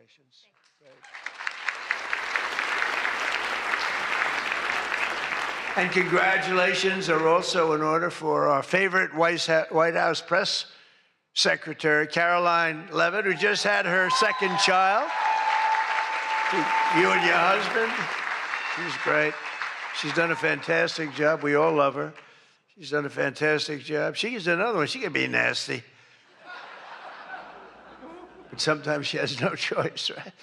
But Caroline may have one of the hardest jobs in the White House. She has to deal with all of you all of the time. And you can be very difficult. You can be very, very difficult people. But I'm probably being a little bit oversensitive. Sometimes I really do think that some of you don't like me. In fact, I read a report, I get 93% negative publicity. 93. So how the hell did I win the election by so much? Think of it, I don't think that's true. I can't believe it's 93. In the 80s maybe, but not 93. But this place is really the largest group of Trump derangement syndrome people ever put together at one time, I suspect. But some of you are lucky that our last dinner was cut short because I had brought with me what would possibly have been, I'm telling you, I had something. I was going to go after you. I feel so badly doing this. It's got to be such a letdown. Oh, yay. But your lives were really in danger the last time for an opposite reason. But on the plus side, your careers were saved, and we really do. We have a complete and total. You know, I love the words complete and total. They say, but it means almost the same thing. I said, it doesn't matter when you say it.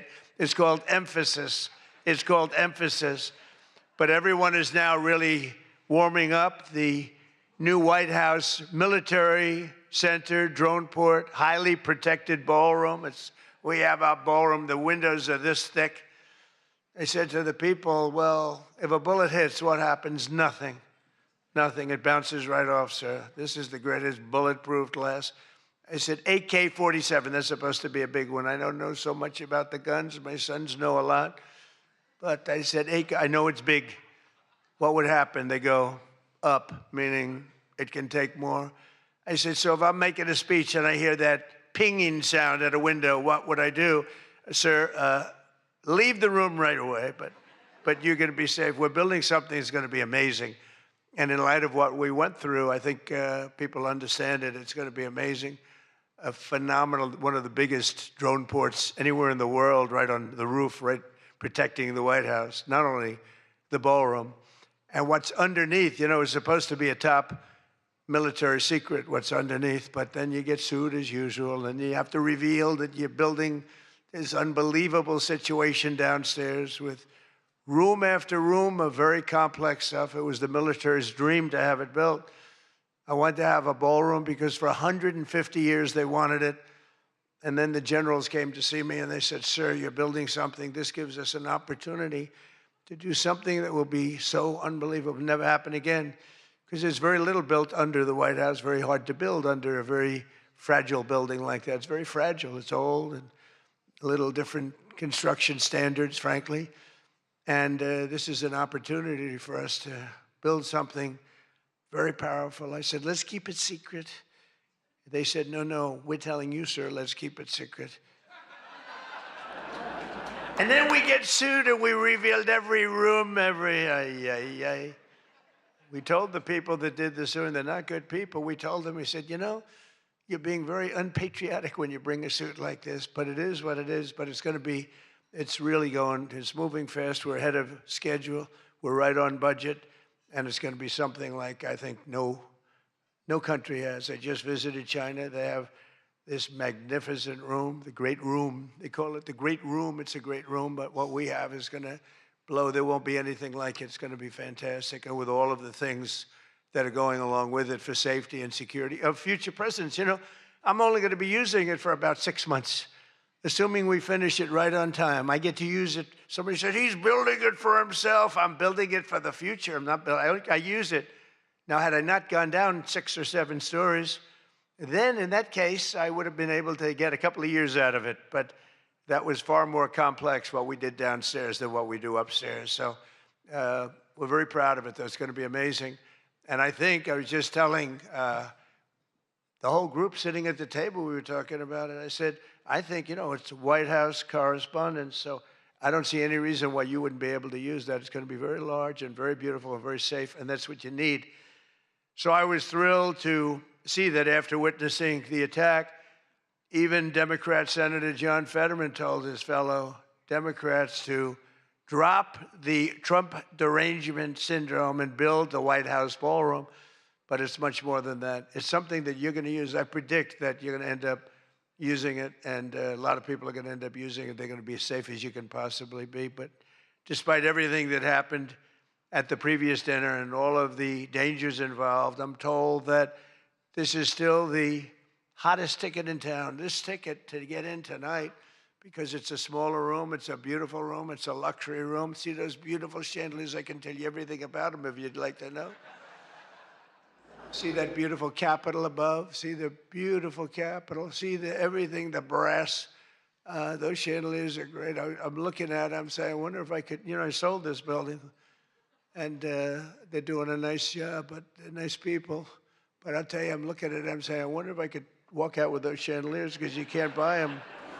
They're very special. I won't tell you the fact. I won't mention that they're Czech crystal, because I'd like to say everything's made here, but they are Czech crystal. And they are beautiful. And the Waldorf people are doing a really nice job. We're proud of them, actually, because, you know, when I left town, I was a little angry. I was a little bit angry. I was offered a nice price. I said, I'm getting out of that place. And then I said, let's make a comeback. And but I was very proud of this building. This building was hot. Remember the lobby floor? 82,000 feet. For those in the real estate business, 82,000 feet. That's a major floor. That thing was packed every single night.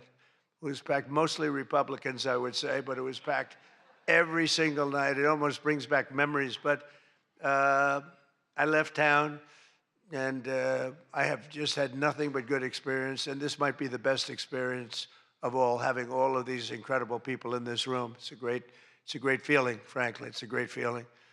But tonight's event, thank you. But tonight's event is even crazier than the last time. In fact, it's so successful that I've been informed by CBS News' David Ellison, who's going to do a fantastic job. He's the owner. He's the owner. He bought it, spent a lot of money, and he's going to make, I think, fantastic changes and keep some of the great stuff going. But that next year they're going to call it the Trump White House Correspondents Center. He told me that. And I like that very much. We're going to change the name of it, okay? Oh, it's going to be so hot, just like our country is hot. We are hot, by the way. But to be honest, it's just about the only way that they're going to ever get me back here. You're going to have to change the name of the dinner. But how's that one going? Not too good. I hope that everyone finally got to enjoy their entire, very delicious beef tenderloins, very special beef. And I want you all to know that Bobby Kennedy, who's right here, personally ran over the cow in his car. And he cut it up and he brought it here for you to eat tonight. So it's very fresh. And Bobby also suggested an appetizer featuring his favorite cut of male raccoon roadkill. But we drew the line at that, Cheryl. We said, no, we're not going to do that. We're not doing that. We love Bobby. I'll tell you, it is a piece of work. You think it is fun, but he is a very different kind of a person, I will tell you. But he has what it takes, and he's smart, and he loves the country, and he wants people to be made to feel good. You agree with that, Bobby? He wants people to feel good. And he's doing a fantastic job. Thank you, Bobby. Thank you. We can joke all we want, but thank you. A lot's happened since the last time we were all together. Last month, we hosted one of the most incredible sporting events in world history at the White House, the UFC Freedom 250 fight, the UFC fight. When I announced that we're going to build a boxing ring right outside of the front door of the White House, that took a lot of heat. But it turned out that was, they say, about the most viewed fight in history. It was beautiful. So many things happened. It was supposed to rain. We're going to do it the week before, and the weather was beautiful. And the weather came, and it went, and now we came up to Wednesdays. They said, sir, this was on a Sunday night, replacing 60 Minutes, which is nice and unusual, because usually it's Saturday night. And they said, sir, this was from Wednesday on. Tell me about weather, right? Sure, it's going to rain. I think you're going to have to. It's going to be one of the worst storms that we've seen in a long time. It's coming up the coast. It's going to hit you on Sunday night. It's going to be a disaster. I'm saying, can you believe? And you saw the ring we built, Dana White, the great Dana White, and everything. We had the best fighters in the world. Turned out we had the best fights that most people have ever seen, including me. It was just a miracle. But what happened is we're waiting for this rain to come all day long, and it's coming, and it's horrible. And it's 8 o'clock, and we say, I think it hasn't rained yet. I said, maybe we should postpone it an hour. Maybe we should make it the next day. We didn't know what to do. And finally, we just said, let's just have it. And it never rained. It was perfect. In fact, the week before, it was 92 degrees. It was nice, but this was like 72 degrees. And the rain was coming, and it came right over the White House, and it was like, thank you very much. It went like this. And other areas were drenched a few miles away. We didn't have a drop of rain.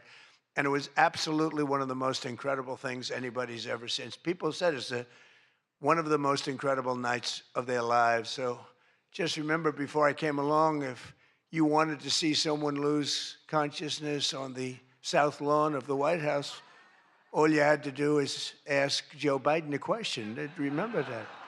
Oh, you think I'm kidding. But the big fight was such an amazing success that tonight I'm pleased to announce that we're going to host an even bigger one right in front of the White House. Every Friday night, every Saturday night, we're going to have fights in front of the White House. But we do have something coming and I'm only kidding. You know, the one thing about the press that I learned, don't be sarcastic. Because I'm a very sarcastic person, and I get sarcastic, and most people know that, but you have some bad people that will write it exactly like I say it. And I said I was only kidding. But we are going to have Indy 500. Roger Penske's coming in mid-August, and they're going to have it all throughout Washington, the greatest cars, the greatest drivers in the world. And that's going to be something. Already they have over 350,000 people signed up, going down Pennsylvania Avenue, around the Capitol. And Roger, who's incredible, he won the Indianapolis 500 20 times. Think of it. Germany, Japan, all these countries, they spend billions and billions of dollars trying to win the Indy 500. And Roger wins it. He literally won it 20 times. On the 18th time, I said, you know, that's amazing. I'm going to give him the Presidential Medal of Freedom. And I had him up. And then he won it 2 times after that. The guy's amazing. And he lost the last one by about 6 inches, if anybody watched it. So they're coming here, and it's going to be something really exciting. We have unbelievable events. Look, it's an unbelievable country. And on July 4th, we were over at the mall, and it was raining. It was supposed to be really bad again. And we had 450,000 people show up, and that's a light number. And I was told, sir, we're going to have to cancel the event. This was not good. And it was drizzling a little bit, not raining very hard. And people are calling me, friends of mine were calling me.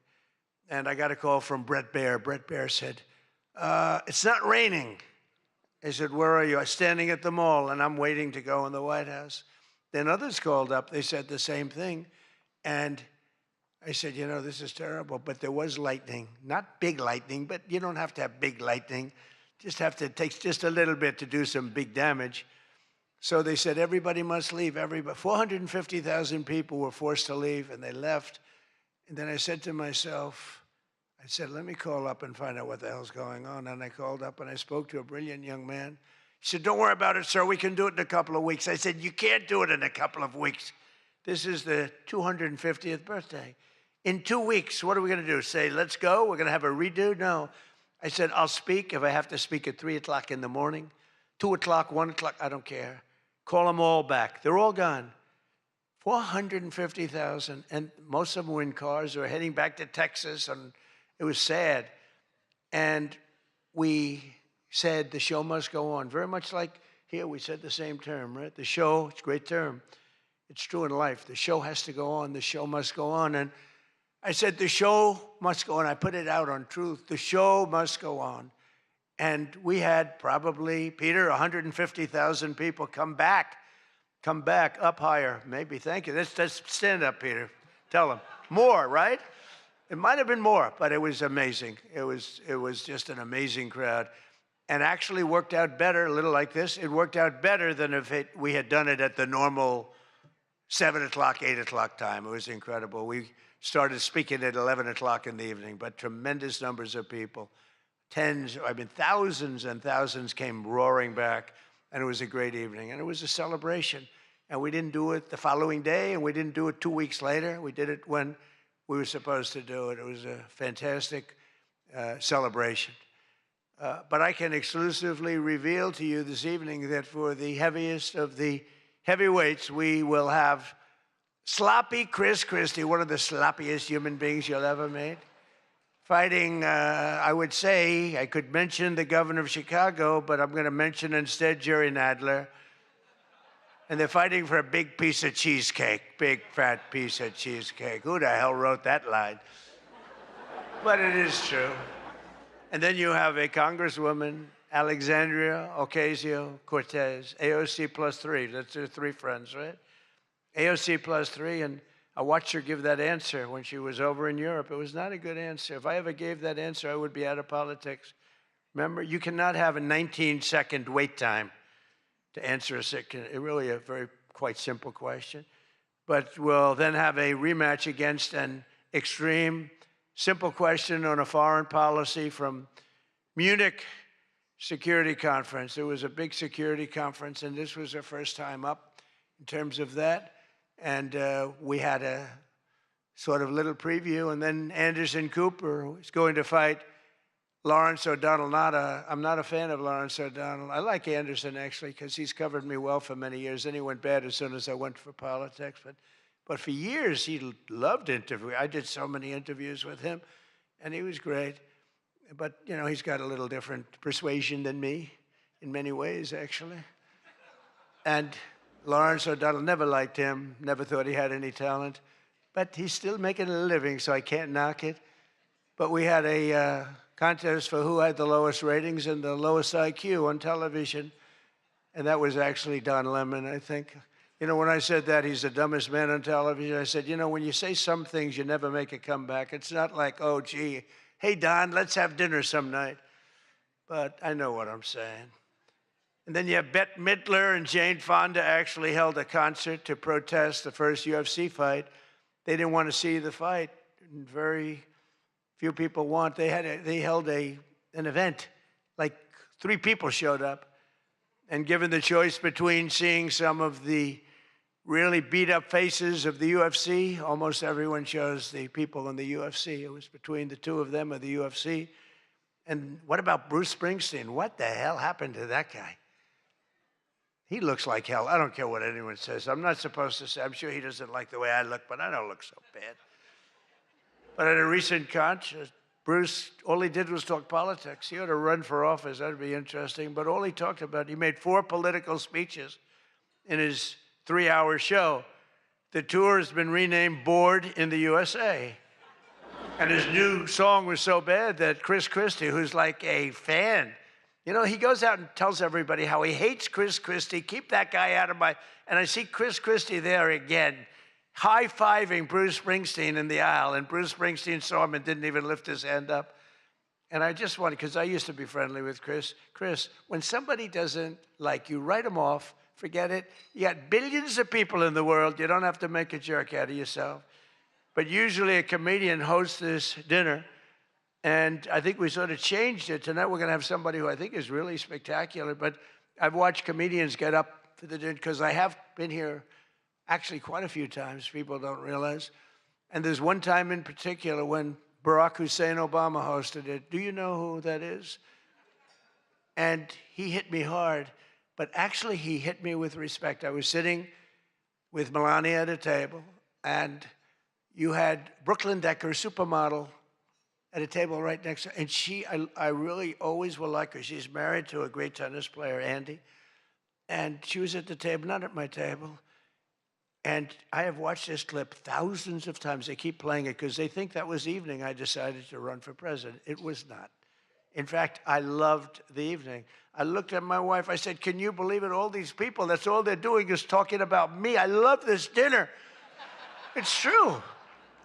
And Obama was nice. It's amazing how things work out. He actually showed a picture of the White House with a big Trump on top, like I put a sign. And I'm sort of doing that when you think about it, right? I mean, he wasn't really wrong. But no, he was respectful. He was good. But it had nothing to do. It had nothing to do. I just decided that I wanted to make America great again. This had nothing to do with that dinner. I've gotten so many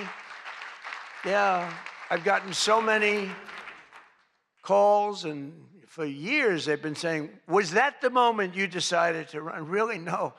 I left that night, and the press was there, a lot of the same people that I see. They said, did you have a good time? Unbelievable. And some thought I didn't have, but I did have.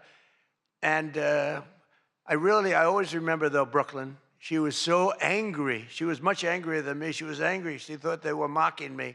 And they really weren't. It was just one of those things. And I had a great time. But I left, and I thought I was there 3 or 4 times before that. But I sort of thought, wow, that dinner is really something special. And then I ran. I got elected.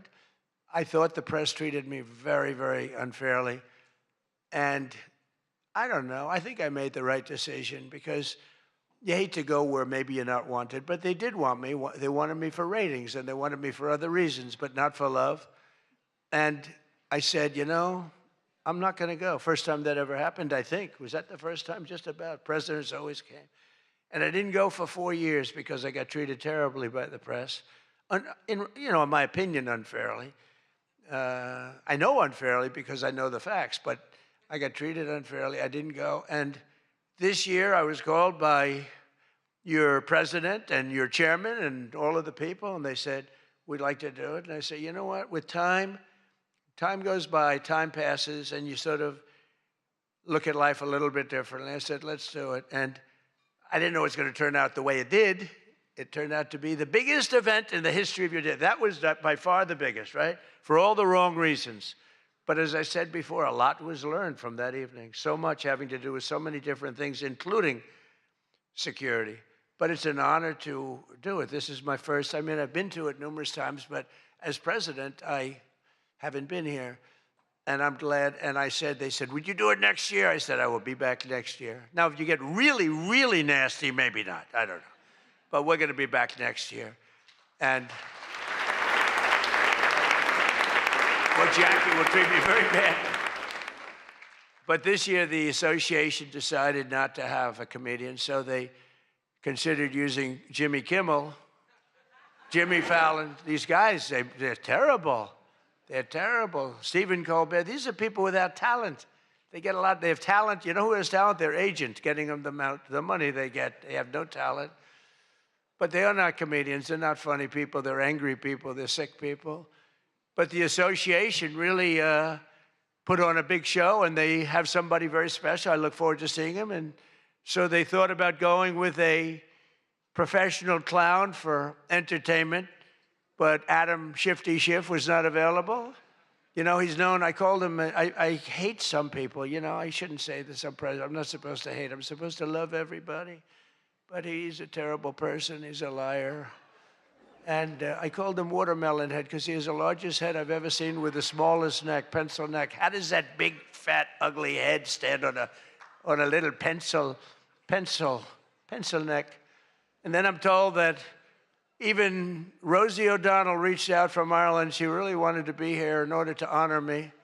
She loves me very much, and she was desperate to come back to the United States and pay her respect to Donald J. Trump.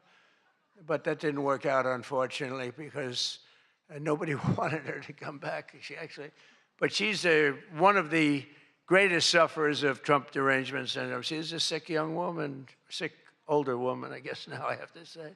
So instead, we're honored to have, for entertainment, the very talented mentalist, Oz Perlman. And everybody, they said, are you going to stay? I said, yeah, I'll stay. I mean, I think I'll stay. What the hell else am I going to do? I've got Iran, I've got this, I've got that, which is all going extremely well. Don't believe the fake news. You know, it's the only thing we were talking before, I said, so we've hit Iran very hard. Their Navy is gone. Their Air Force is gone. 250 jets, no longer. 159 boats, good boats. In fact, I said, why the hell didn't we keep them? We could have used them. But 159 boats, all at the bottom of the sea. They have no radar. They have very few drones left, despite what you see. And every once in a while, they're going to set some things up, but they don't have much left. And by the way, they are talking to us right now. They'd love to make a deal. I don't think they're ready to. I don't think it's time yet, but I'm willing to listen. But they cannot have a nuclear weapon. We don't want to see Washington, D.C., or any of our cities, or Israel, or frankly, the Middle East, destroyed with a nuclear weapon, because I know the power of nuclear weapons. I see it. I get to see it. We're not going to let that happen. So this is all about, we will not let them have a nuclear weapon. And they would use it. They would use it if they had it. But Oz, I do have one question about what happened that time, because he was there. How the hell did you not see that coming? He sees everything. He sees everything. He's telling me about your grandmother and your this. Why the hell didn't you? We got to ask him that question when he gets up here. Why didn't he see that coming? But of course, this evening, it's really all about the fake news media and your handling of prizes, and writing and producing and performing made-up stories like the Academy Awards. You know, Academy Awards used to be the epitome of ratings. Outside of the Super Bowl, it got the second most ratings. Now it's down in the dumps. Nobody wants to watch it anymore because they took on Trump. They hit me all night long. They hit me. The winner is so-and-so. I want to talk about Donald Trump. I hate this man.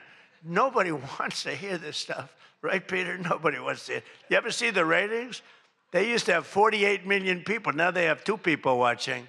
But they'll learn their lesson. But I want to personally congratulate CNN's Caitlin Collins on receiving her award. It was all about me. It's a fake. She shouldn't get the award. It was a fake. But I didn't mind. I said, Caitlin, congratulations. But it was fake. There's no question about it. But she's a young, attractive woman. She never smiles. I said, Caitlin, do you ever smile? Smile. You have a nice position. You're at CNN Fake News. You should be a happy person. So smile, Caitlin. Just smile. But we attack, and I thought Caitlin had really made it big with a major new sponsorship, but then I informed her that it wasn't her, on the Bud Light can. It was Dylan Mulvaney. And Dylan Mulvaney cost Bud Light $35 billion in market cap. That was the worst commercial ever made, by the way, for those few people that want to hear that. Most people don't care, but I would. I wouldn't want to hire Dylan anytime soon. Think of it, they hired Dylan Mulvaney, and their market cap has gone down by $35 billion. Who wrote that commercial? And then you have writer Josh Dorsey. He also received, he's been killing me for years. No, he's been, and yet tonight he shakes my hand, he hugs me, everything nice. He kills me. Josh is amazing. He writes more stories than any human being. There's nobody that writes more than Josh. He'll write 4 stories about me a day, all different subjects. I mean, I had the other day 3 stories and one on the, he was upset about this. 1 was on page 7, 3 were on page 1. They were all written by Josh. But he's hit the big time, and he's a workhorse, and yet he's almost unhireable. You know, you hired, he's just one of these guys. Wall Street Journal's lucky to have him, but you really, it's unbelievable. He's almost unhireable. CNN is also here, and I'm very disappointed they didn't bring Fake Tapper because he's had a rough couple of years, Fake has. You know, he calls me up every once in a while. If I pick it up, you know, I pick up my phone. I used to go to this young lady. I'd say, any calls from the press? No, sir. I said, oh, now I'm the President of the United States, right? I'd say to Stephen Chung, is Stephen here someplace? Where's Stephen? He's one of the toughest human beings I've ever met. Don't ever wrestle Stephen, you'll be in big trouble. But I say, Stephen, let me ask you, did the press call? No, sir. You know, when I was a developer, I'd get a call every half an hour. For whatever reason, I always got disproportionate press. So I said, Stephen, nobody called? No, sir. 2 hours later, I say, hi, Steve, how are we doing? Everything good? Anybody call? No, sir, no press calls. I said, I'm president. Nope, they never call. So this went on for about a week. I'd say, Caroline, did the press call? No, sir, no calls. I said, nothing. It's over a week. I haven't received a call. So I said, you know what I'll do? I'm going to give the press my phone number. That was the stupidest thing I ever did. I'm getting a call every 3.7 minutes. Stephen, I don't know where the hell you've been, but the press calls, I'm getting calls, ring, ring. I was with somebody today. They said, I've never heard a phone ring as much as it's fresh. Now, I look at the thing and usually just delete, delete, delete. Every once in a while, it'll be one of the people in this room that I like, and I'll pick it up. Like this one right here calls me on occasion, right? She'll call me and she says, hello, sir. How are you? We want to talk about some horrible subject, like a horrible, depressing subject. I say, Jackie, I don't want to talk about it. Congratulations, however, on your new marriage. But I don't want to talk about it. But it's true. And people call me now. And so for weeks I go, no calls. And I learned then that both of them, they feel that I'm doing a great job, and they feel I'm above it all, and that no person, hundreds of people call no person, is good enough to talk to Trump, and so we don't even bother telling you. That's not the way it works, Caroline. You have to let me know, because sometimes I do like to speak to the press, but now I have the best system I've ever had.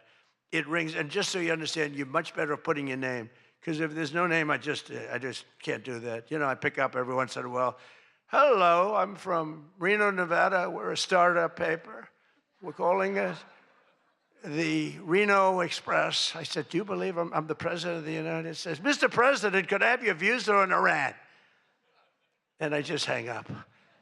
No, I get the craziest calls. I mean, some of them, my wife said, I can't believe you do this. This is a hell of a way to live. But sometimes they get calls from very important. Sometimes I can straighten out stories that are going to be fake, and I can make them from a fake story to a good story. I always find that when you don't speak to the press, you always get a bad story. When you do speak to the press, you have a shot at getting a good story. Oh, look.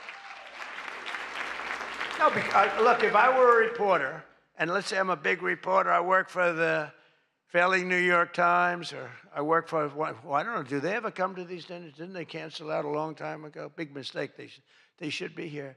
But I get a call. I've always found that, you know, speaking to them, you just do better.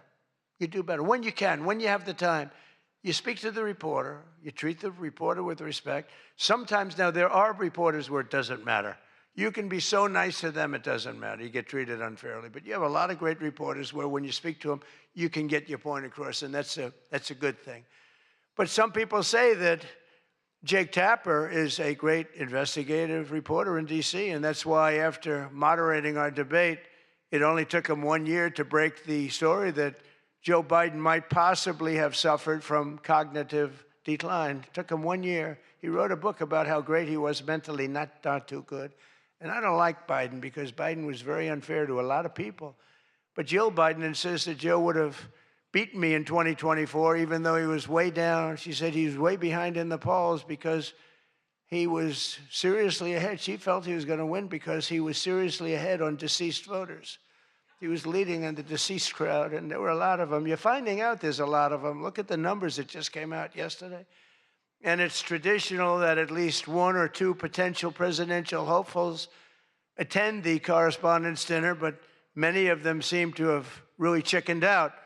I was disappointed that Gavin Newsom didn't show up. He didn't show up. He should be here.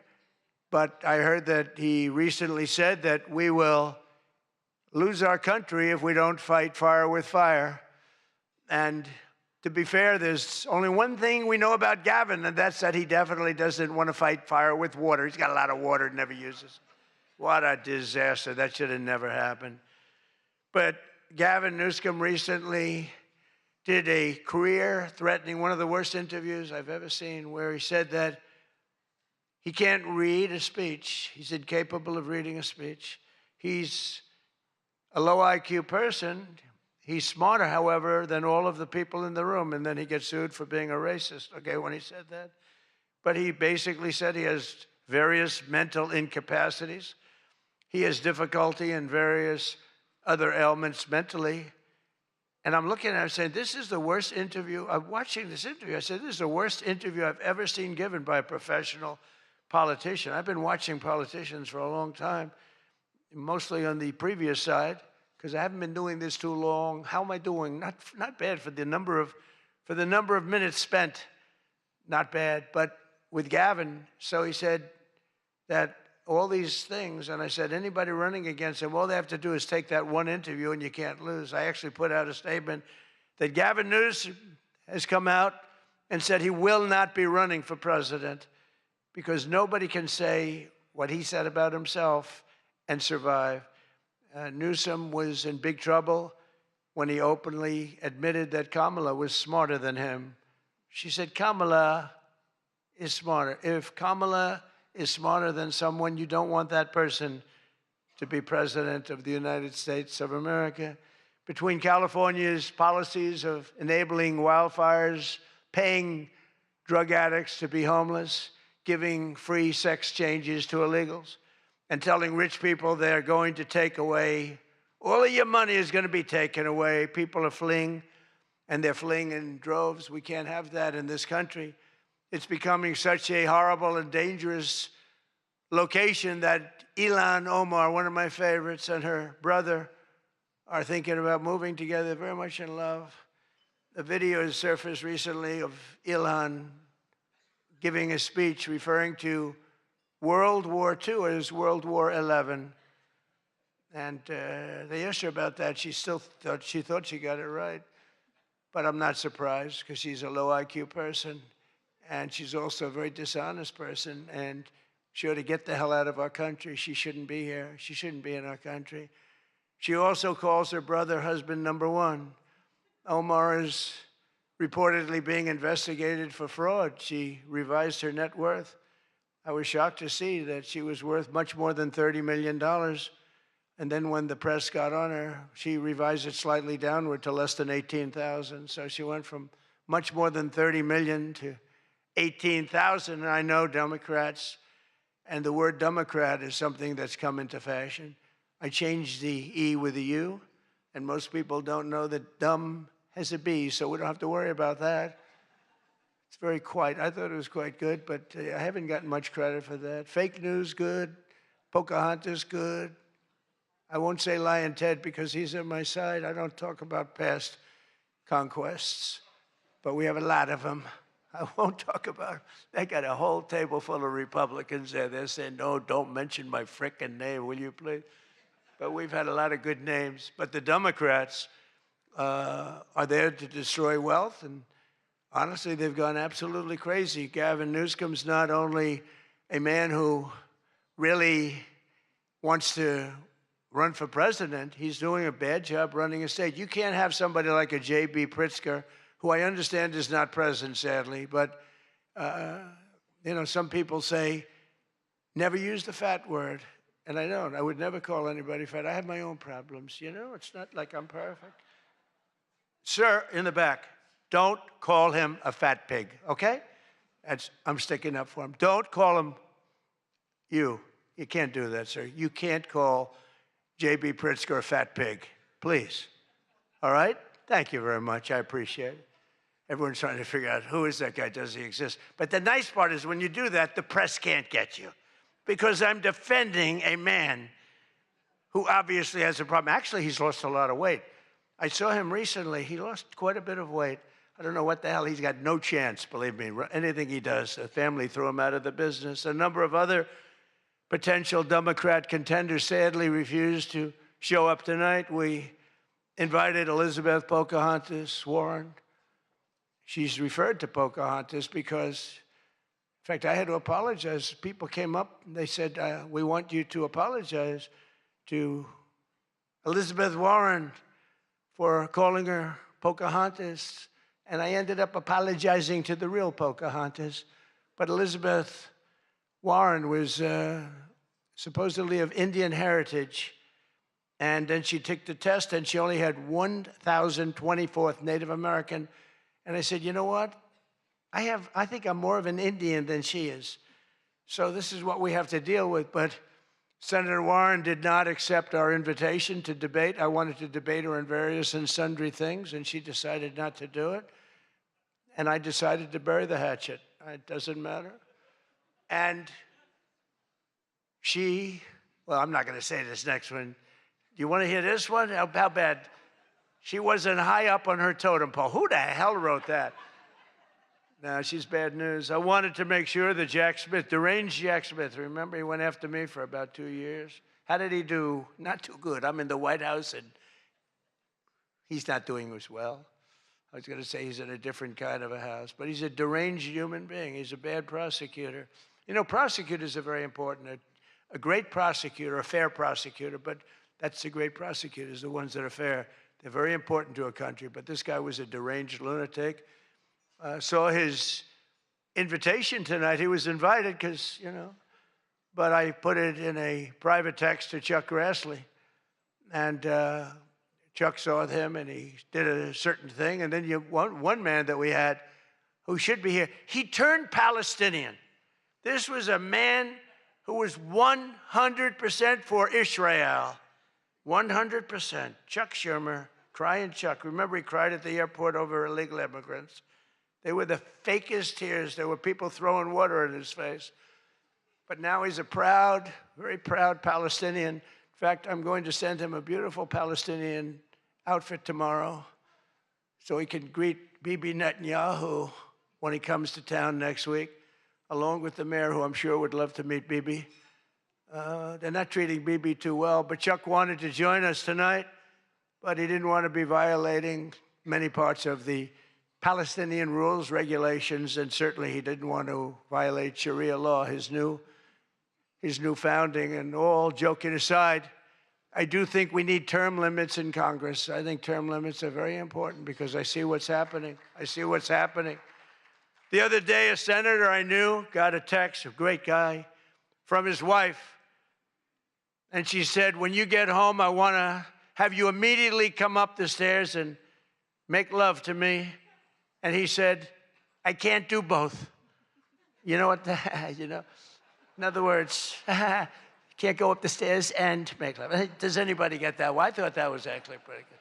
That was actually the only thing I thought was good in this whole frickin' stupid speech that they wrote. That was the only good one, and that went down with not exactly great laughter. I think, in other words, you can't go up the stairs and make love, too, So we're looking for term limits. Does anybody understand this stuff? But I really do wonder whether the Democrats are trying to lose the midterms. In Maine, they nominated a guy with a Nazi tattoo. But don't worry, Democrats. Word is that Plattner's replacement, he throws bottles at women. This guy throws bottles. This guy's another lunatic, by the way. Although I think Plattner might have done surprisingly well because we're in the age of Trump. Call it what you want. People can do well today. Plattner, I don't know. But, you know, people don't have the guts to stick it out, but it looked like he was guilty of a lot of stuff. He certainly didn't defend himself very well. In Texas, the Democrats are running a candidate named James Telefrico, who hates guns, hates oil, hates sex, hates women, and who said he is, quote, a Christian who hates Christianity. Other than that, I think his platform is quite good. And that means that he's not going to do very well against Ken Paxton, who hopefully in Texas is going to win. But Telefrico, he's Alfred. You know what he looks like to me? Alfred E. Newman. Do you remember Alfred E. Newman, Mad Magazine? I said, that guy is Alfred E. Newman. Can't imagine he'd win. Well, I have all of the press here in one place. I have to say that we're having an amazing load of accomplishments that the media never talks about. For example, under my administration, a once feared and powerful regime that relentlessly attacked America has finally been toppled. Their former leaders have been removed, and they're now being run by a gay dictator facing internal divisions. But I, for one, wish Barry Weiss all the best at CBS News. She's a wonderful woman. Most of the press lives here in Washington, D.C., and you should be thankful for me for what my administration and I have done to make our nation's capital, which was one of the most dangerous and unsafe cities anywhere in the world, one of the safest cities in the United States. Crime is down 88%, and our capital is shining again with 62 monuments, statues, water fountains looking more beautiful. The graffiti's all gone. The tents are all moved out of the parks. The fences are all done. Our capital looks like it's really in good shape. And people coming here, people in the White House, they work in the White House, they all say, young women, young guys walk up, they say, thank you, sir. 2 years ago, we lived in a dangerous city. We lived in a city where 150 people were killed a year. And now we have almost a crime-free city. Our National Guard has done an incredible job, and we've removed over 5,000 career criminals. You know, we removed, there's one stat, I think it's a great stat. It's to me, it's fantastic. 2% of the people create 91% of the crime. That's something you can fix, and we fix it. We moved out over 5,000 career criminals out of Washington, D.C., and we have the greatest capital in the world. Again, it's beautiful, it's thriving, the restaurants are thriving. You couldn't get into a restaurant because they didn't have, all the restaurants were closing. And if you even got in, you felt unsafe. People were getting into Ubers and they were being attacked when they were in an Uber. It's not happening anymore. We have tough, smart people, and they have done a fantastic job. Washington, D.C. is safe again. You can't get into a restaurant. The restaurants are opening up. They're opening up all over the city. They can't get, it's the exact opposite. They can't get space. But mostly I've given up on you and the media so that now I just gave up on you and I'm #1 on TikTok. Did you see that I'm #1, Stephen? Is that true? I'm #1 on TikTok. So how could they be so bad? 520, think of this, 425 billion views. Can you believe that, Peter? I mean, let's go, Peter. I gave up on you people. I gave up on traditional press. And it obviously worked because we did win in a landslide. I mean, somebody's got to be saying something good about me. But TikTok, good old TikTok, and I was able to get it sold to a group of very wealthy people, mostly Americans. I was told President Xi, who's a man that I get along with very well, he was a hard no for the sale of TikTok. They all said he's a hard no. I said, well, let's call it, put your group together. They put it together, billions, hundreds of billions of dollars. I called up President Xi. I said, President, look. These are American people. They're wonderful people. In fact, one of them happens to own CBS, actually. I mentioned his name. I said, these are wonderful people, and it'll be a good thing. Does it mean anything, President? It's nothing. It's nothing. They love your country. we'd love to see you approve the deal. And he goes, all right. That was it. It was done. And we sold TikTok. And he's a friend of mine. And he's not contributing to problems like other people contribute to problems. So we get along. But we made the deal. But #1 on TikTok is Trump, and that's probably why we won. But for all of the trouble that you give me a lot of trouble, a lot of heartache. I hope all of you know that I believe in the free press more than anyone in this room does. Maybe not quite. But that's why I'm proud to be the most open and transparent president in history. They called me that. You know who calls me that? Caroline. That's about it. So would anybody else call me that? I think Peter would call me that. Am I the most transparent? Biden never used to answer your questions. He'd ask Biden 20 questions, he'd never get an answer. Who's the most transparent president, Peter? Who? I look at him, it's the first time he's tongue-tied. I cannot believe it. Oh, he's not going to be happy tomorrow. But you people have no idea how lucky you are. When I'm gone, you're all going to be broke. Your business model is going to be finished. No, it's true. When I'm not around, you're going to be broke. There's not going to be anybody to report on. Nobody gives a damn about anybody else. The New York Times the other day had 5 stories about me. You know, before I got into politics, in my whole life, I had 7 front-page stories. This is years of success. I think 6 were good, 1 was bad. I had 5 stories, 7, 5 good. Yeah, I had a total of 7 stories on the front page of the New York Times. That's not bad. Now I average about 3 or 4 a day, all different topics, all bad, everything bad. But here we are. I mean, here we are. In fact, when I'm finished, I'm going right back to the Oval Office, so I have to be doing okay. But we are all doing good together. That's why tonight, to show just how much I care about the press, and I want to save your ratings, I'm pleased to announce my intention to, and this is somewhat of a scoop, my intention to run for a 4th term as President of the United States. I will be doing that. I will be having an official, in fact, I think I have, I won 3 times. Now I'm going to do it again. Thank you. I'm going to do it. Should be easy. I'm getting very good at running for president.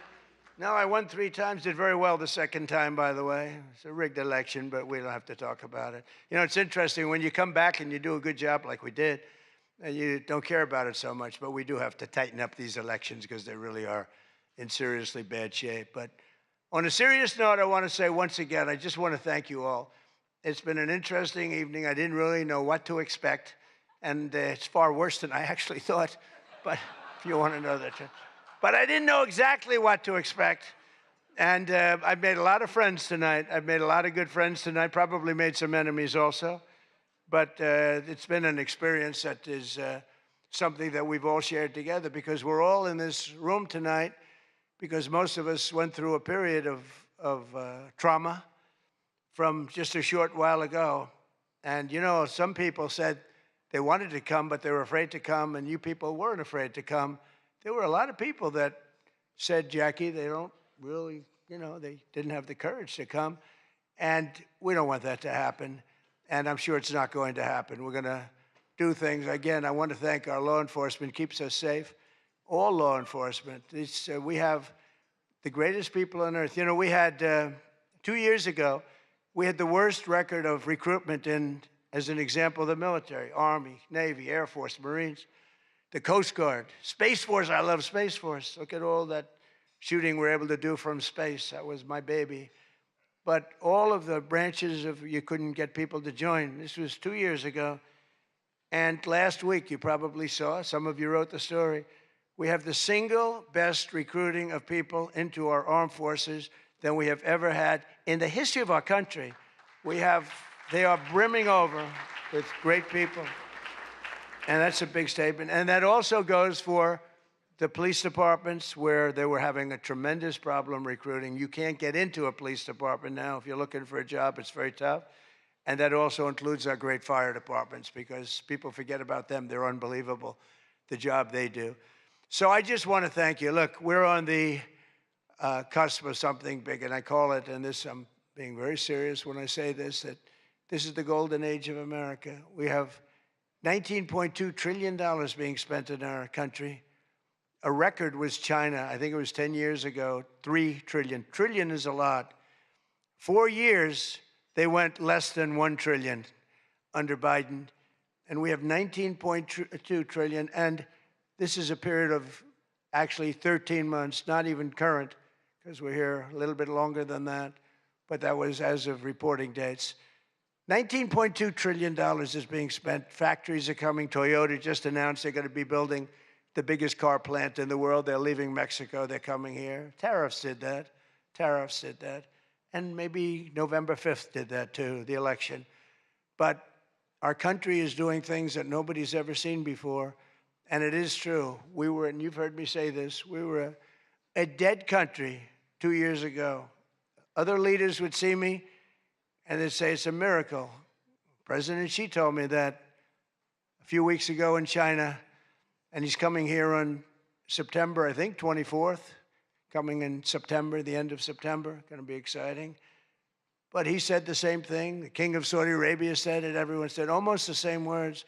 We thought you were a dead country. We never thought you had a chance. You were never going to make it back. And in a period of 1 year, you made it the hottest country anywhere in the world. We all did that together. It's not me. We all did it together. And we do. We have the hottest country anywhere in the world, and we're going to keep it going. And I just want to say, it is the room. I have tremendous respect for the people in this room. Sometimes I don't feel you treat me fair. Or maybe you do. I don't know. I don't feel that. But sometimes you treat me very fairly. And I have a lot of respect for your profession. Your profession's amazing. And I just want to thank you for having me. And it's been fun. And I've met a lot of great people. And, you know, I used an expression. And I've used it right from the beginning. I did this for one reason, to make America great again. And that's what's happening right before your very eyes. We have made America great again. It's going to get a lot greater. So thank you all very much. It's an honor to be with you. Thank you. Thank you very much.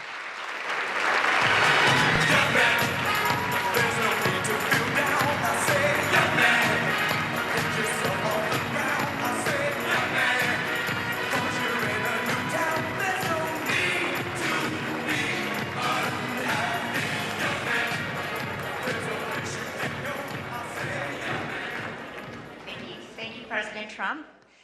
People asked me for several months, how long is he going to speak? And I said, you're White House correspondents. So you should know, and thank you, President Trump.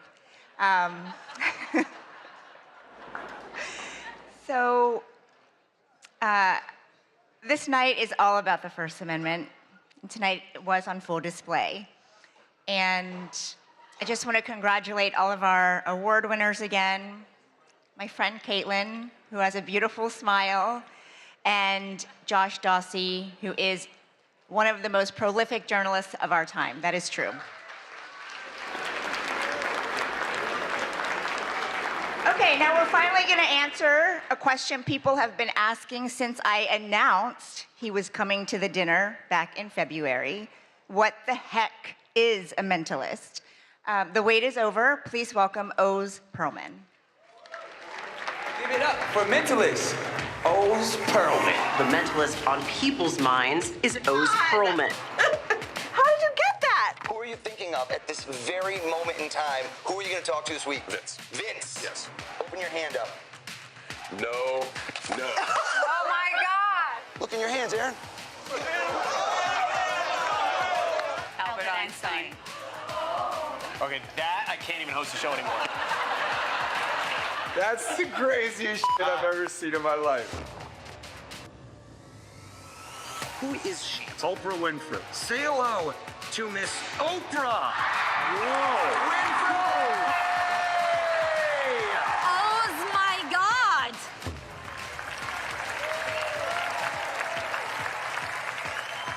Oz, what is the stock I'm thinking? Disney is about to roll That's out ridiculous. a No, streaming that is not service. possible. No. Wow. Wow. If there's something freaky in here, I'm better heck out of here. There better be. I'm out. How the fuck are you doing that? You're at the top of your game, dude. Barack Obama's who just thought of. Get the fuck out of here. How is that possible? Mind blown again. I know we're on TV, but this is crazy. Ready for this, Sarah? I'm done. I'm done. That is nuts! Oh my God. Oh, so you're amazing. Oh my gosh! Oh, Fakes to Jamar, throws to Tanner. That's literally insane. It's like shattered my worldview. I have to rethink how I think about everything. Please welcome to the stage, O's Pearlman.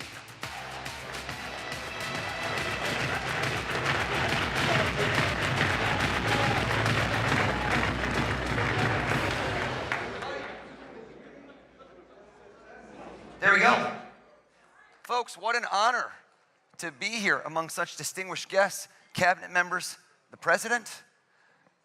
He made an announcement, I just heard, that he will be attending next year's event. I thought he was going to be speaking until next year, actually. I'm kidding. I'm kidding. Folks, I have to give a shout out, honestly, 3 months ago to the heroic bravery of the Secret Service and law enforcement who kept us all safe. Please, everybody.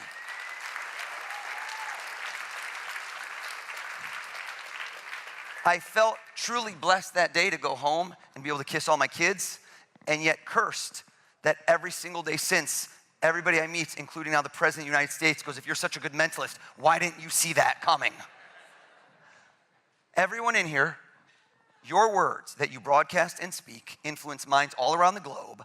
So all of you, hold up your left hand and picture a globe in your left hand. Good, good. So that's gonna be your other left hand. That guy is wasted right now. Secret Service, code yellow, cut him. No, I'm kidding. That was not. I just saved your life. Everyone, imagine at this moment, you spin that globe and you stop anywhere random. Bam, go for it. Follow me with the mic, follow me with the mic. Let's go over to somebody. Let's go to this gentleman whose body language is saying so desperately, not me, not me. Everyone thinks it's fake. I watch this on TV. I think it's fake. Sir, have we ever, right over here, have we ever spoken a word in our life? Red bow tie, aggressive play. No. Okay. What is your name? Steve. Steve? Hold up. They love you, Steve. Steve, did you just spin a globe and go to a random place? Yes. Hear me out, folks. In a few months, Steve will forget the random place because there's no meaning. But no, listen to me. And then a year from now, you'll say, who was the guy we saw last year? I cannot have you forgetting me by next year. I'm gonna be the show you talk about for years to come. So everyone, I don't want a random place. Everybody, give it another spin. Follow me. Everyone give it another spin. I want eyes to light up. I want butterflies in your stomach. Everybody stop on one spot. And I wanna see a big smile. I wanna see excitement in your eyes. That guy just winked at me. I don't know why. Follow me with the mic. Right over here, this gentleman with a perfect head of hair. They're gonna hold the mic, they're gonna help you out. Tell us your first name. First name is David. David, stand up, please. Give him a hand for helping me out. Give him a hand.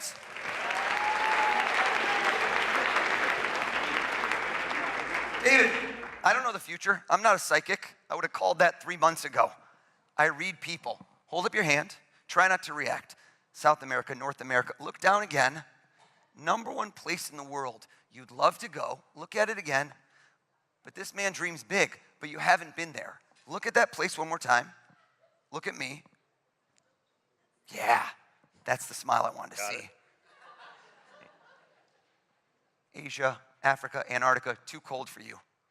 Turn your back so I can't see you and you can't see me.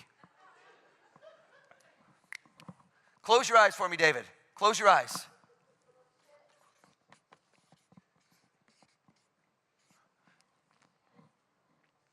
David, was there any hesitation in your mind? Were you on the fence? Look, the shift in the posture, the weight on the right foot. Close your eyes. My boy just changed his mind. Come on, David. He just said in his head, he goes, if I'm not paying, I'm going big. There's a passport involved. David, keep your eyes closed. Keep your eyes closed. Keep your eyes closed. What was the place when I said spin it? Stop right there. Where did you want to go? Tell us. Taj Mahal. What? Can I ask you a question? Yes. That's why I said you shifted your balance. Have you been there before? Never. I'm so curious. Let me ask you a question. You never know how this works. Did you change your mind? No. Were you thinking initially of a place and you go, I've been there, so it's too obvious, and at the last moment you changed? What was the first place you thought of? Big Sur, California, where I just visited. And then, Taj Mahal was was the layup. There it is right there. What did you think of after that? I saw you chilling, relaxing. Was there another place you were thinking of? Great Wall of China. Okay, close enough. I'll take Big Sur. Turn around. Maybe you're just drinking Fiji water. I'll take it. I'll take it. Did Fiji pop in your head? Fiji came at one point, I will say. Fiji did come at one point. This guy's like, I'm going on an all-expense vacation. I'm doing a world tour here. I say think of one place. That's fine. That's fine. Have a seat for me. You got it. You know what? Hear me out. Hear me out. What happens if somebody lies in my show? Right? What happens if somebody lies in my show? And this room never lies, so there's no chance. Watch this. I need to put some skin in the game. Right now, if I lose, what happens? Nothing. I already got paid for the show. Let's come out in this crowd. Raise your hand if you have any cash on you. If you have any money on you, raise your hand. What is this? All the cabinets broke? What's going on? Where's that super PAC money? Follow me. I'm going, you know what? I see the name tag. I don't have to read minds. Acting Attorney General. Let's go over to this gentleman. Introduce yourself, please. Pardon me? Tell us your first name. You don't know my name? I know it, but it seems fake if I know, Todd. I can say it. Stand up. Give him a hand, everybody, for helping me out. Todd, just tap on the mic. Let's make sure it works.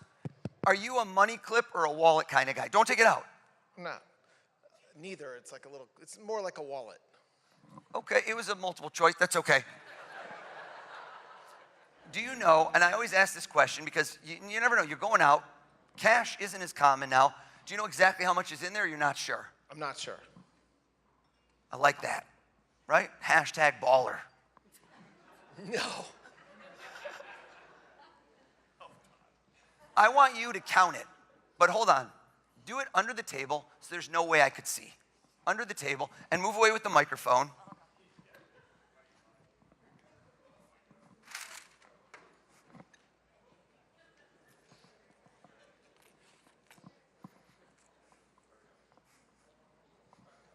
I picked the right guy.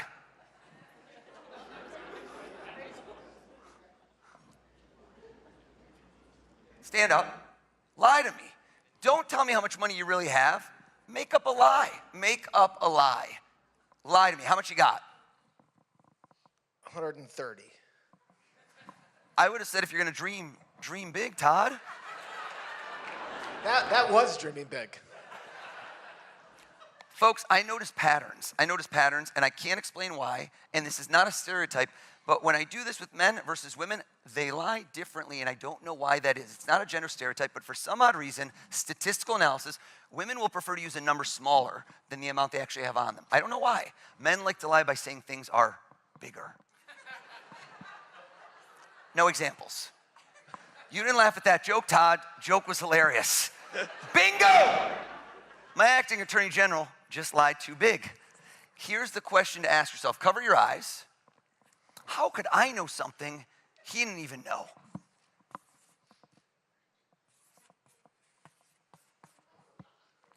I'm going to show you over here. I'm going to show the president.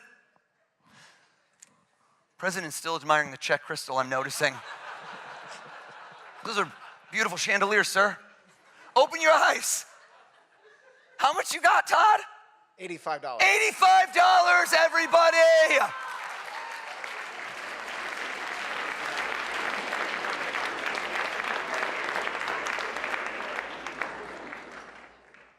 IRS conducting a forensic audit as we speak on you, sir. Do you know the gentleman standing in front of you, sitting in front of you? I met him tonight. Okay. You seem happier.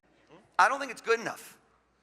It's not good enough. The more people I can do this with, the more impossible it becomes. Give me some more claps. Follow me with the mic. Follow me with the camera. Follow me with the camera. Oh, follow me. Come on over. This was an incredible smile. Arms extended. She threw in a belly dance. I reward extra credits. No, Ed, stand up. We didn't get rid of you. I love you, Ed. Let's go right over here. Tell us your first name. Michelle. Stand up. 2 L's? I'm a mind reader. Come on, Michelle. Come on. Another clap, another clap, another clap. I look around. This was a moment. We had a moment right over here. If you go to this young lady, she looked at me, and when we made eye contact, Ed, she did not nod, she did not shake her head, but rather when we made eye contact, she closed her eyes tightly as if to activate some sort of camouflage shield, saying to herself, if I don't see him, does he still see me? I see you. Tell us your name. Aaron.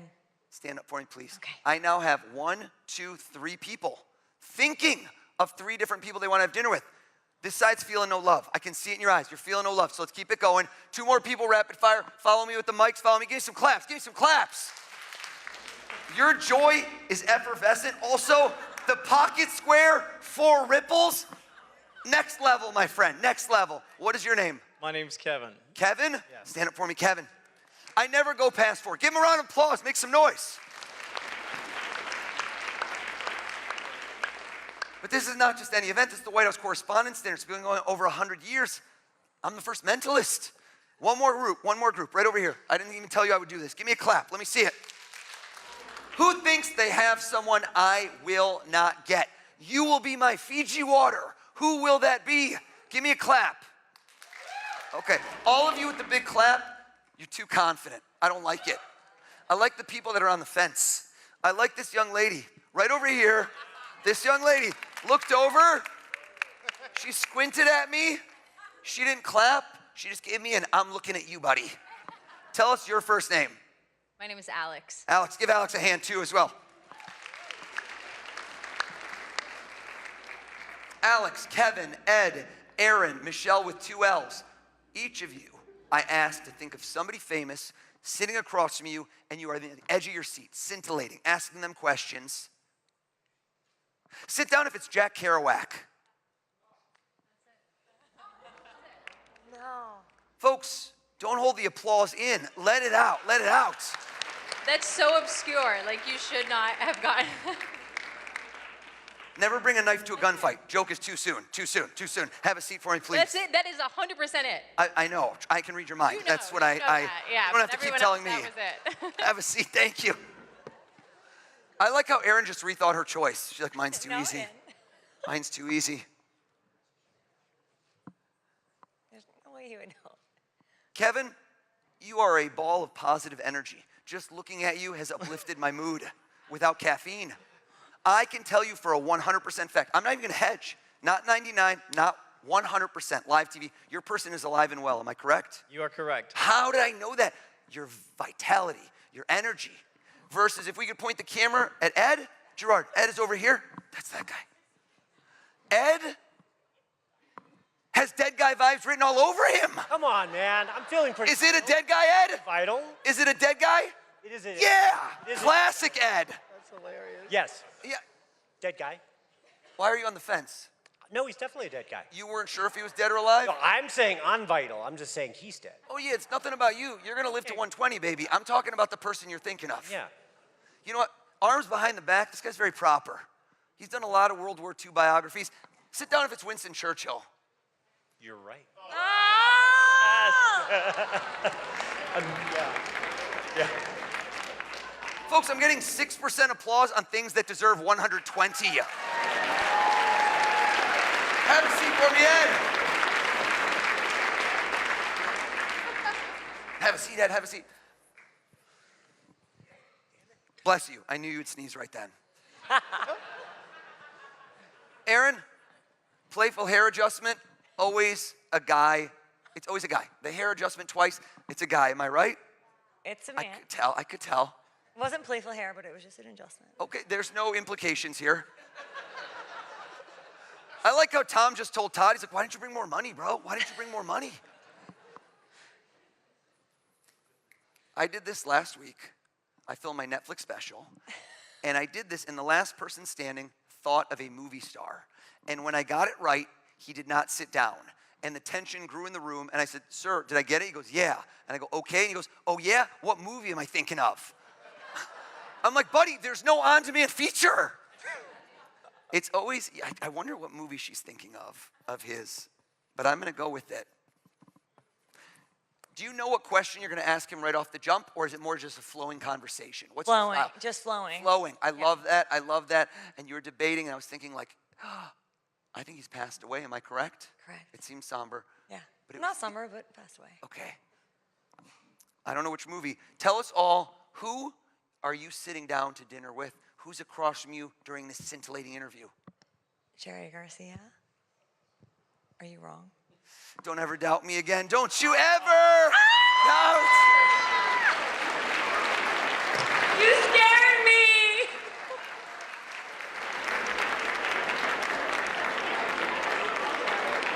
How did you know? Oh my God. All right, Austin. Guy next to her dropped an F-bomb. We're That's not on my the hot mic. husband. We're okay. We are okay. Michelle with 2 L's. Kevin with the tremendous smile. We have an issue right now. We have a problem. You don't realize it. But the issue is that so far tonight, I'm on fire. No, don't you smile, Kevin. It's a bad thing. I set the bar too high too soon, which means that right now, I can no longer guess who you're each thinking of. Because you will say to me later, what'd you think of that guy O's? And you're like, he's pretty good, but then he did it 4 or 5 times, he plateaued. Kevin, I don't plateau. I peak. So I'm gonna hand each of you, we're gonna hand you each a poster board and a marker. If we can grab, come on, I need you. We're gonna hand you each one. Don't open the markers yet. The markers, just because people try to unscrew them, they just pop. Don't do that, Kevin, don't do that. Hand each person one, and each of you, very important, don't open the marker, hold them close to you, hold them sideways. Landscape is good. Okay. A little twist there, Kev. There you go. Thank you so much. Beautiful. Freeze.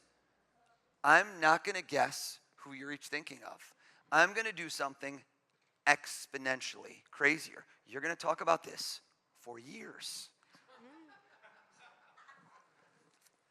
This Frisbee I purchased for 82 cents. Amazon Prime, free same-day shipping. This Frisbee has a 1.5-star review.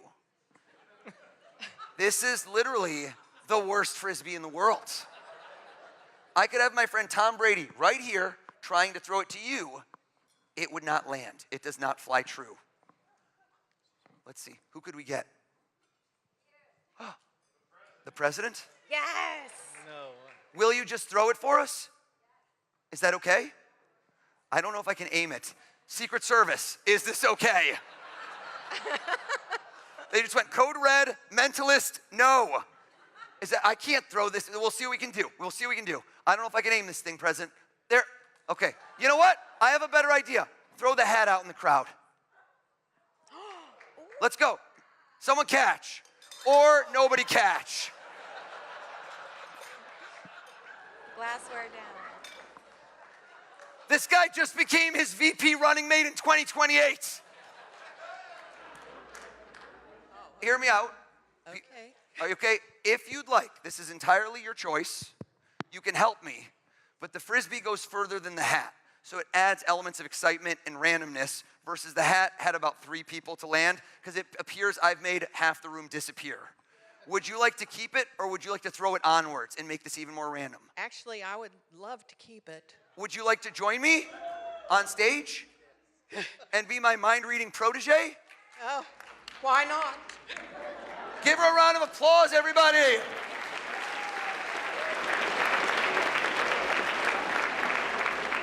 I'm going to stand you right here. We're going to bring you a microphone. Tell us all your name. My name is Diane Williams. Diane Williams, have you and I ever spoken a word in our life? No, never. Diane Williams, go ahead and read their minds. How crazy would that have been? Are you kidding me right now? Diane Williams, we need to get into the zone, okay? No. Not really yoga style. I want you to give me your best mind-reading pose. Bring the hands up here. That's pretty good. That's more, okay, that's more, it's sunny out. Let's hit them, yeah, there we go. Diane Williams, here's what I'm going to do for you. I'm going to assist you. Look at me. I'm going to have you picture a crystal ball in my hands. There is not really a crystal ball. You are going to look down into my hands, and I want you to look through that crystal ball, down into my hands, and I want you to nod your head if you are seeing clear as day 2 people or pretending. Can you see them? Is that a yes? You're really playing this up. And keep your eyes closed. And I want you to repeat over and over in your head who you just saw, over and over in your head. Do you see 2 people? Can you see those 2 people? Close your eyes, Diane Williams. Close your eyes. Kevin, Michelle, uncap your marker. Keep your eyes closed, Diane Williams. I want you to write down your person's first and last name or their name as big as you can. As big as you can, please. Maximize the space on there. The person you picked, write their name as big as you can. Are you done, Michelle? Yes.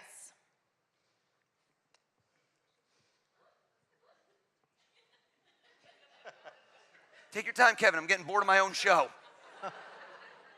Kevin, you're done. Done. Diane, wake up. Come back to the light. Now, I'm going to give you one clue, which is that we were able to ascertain that his person is alive.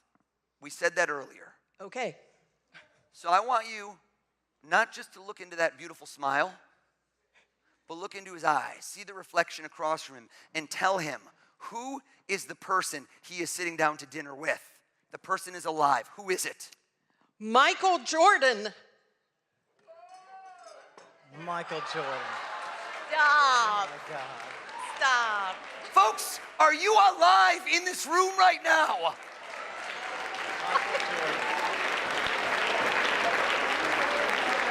Crazy. That was a 3 out of 10 on something that should have been a 12 out of 10. So no, I'm not looking for pity. If lightning strikes twice here at the Waldorf Astoria and Diane Williams nails this, there better not be one butt still in a seat unless you are mobility impaired, in which case I want to see a miracle. So you don't look into Michelle's eyes, you look into her soul, and you tell this woman, okay. Okay. What's that? I just saw one name. Okay, well, that's his name. Okay. What would we do? What if we put on your mind-reading face? Okay. Diane Williams, get back in the zone. Look at me. Stare me in the eyes. Well, her eye contact is very intense, folks. I hold this crystal ball up. We look through it. We see this beautiful check glass. Down, we look down. We look down and we look down and we see a face. And we say to ourselves, who do we see? You're pretending even though God knows this is not going to work, so I'm hoping for the best. Okay. I don't think it's going to work, but who knows? Are you staring at Michelle? Are you looking into her eyes? Look deeper, look into her soul, and give it your best shot. Diane Williams, who is she having dinner with? Could it be JFK? Turn it around, turn it around, turn it around!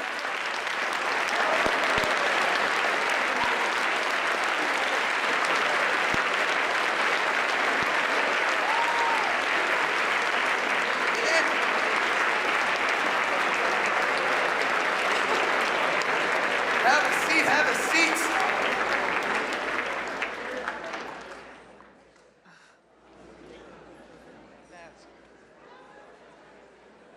Folks, I'm bringing Diane on the road with me for the record.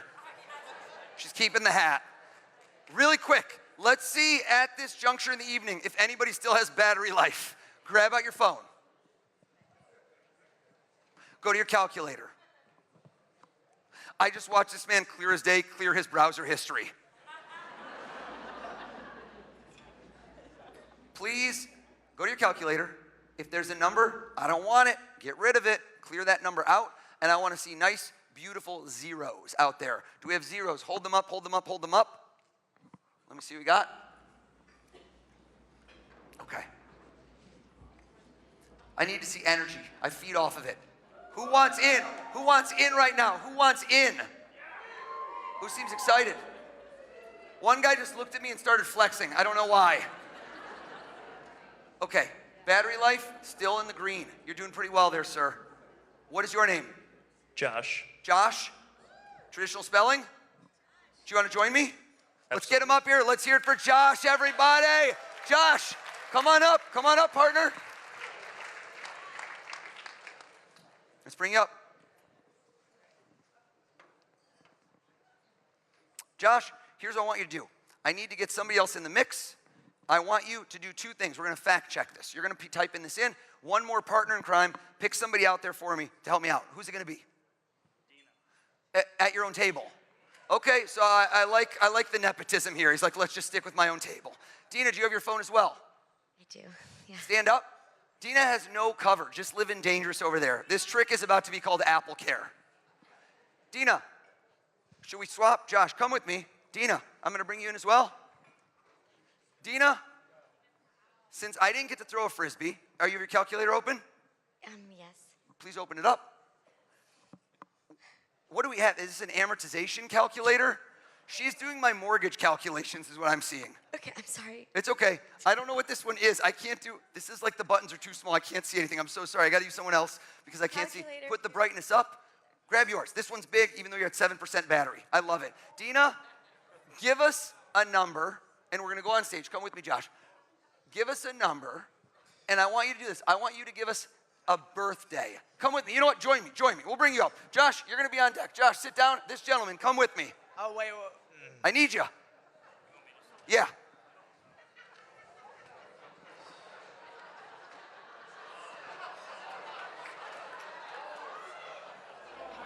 How are you? He keeps getting texts from his table saying he's going to get you good. Who is writing that? I'm going to bring you a microphone.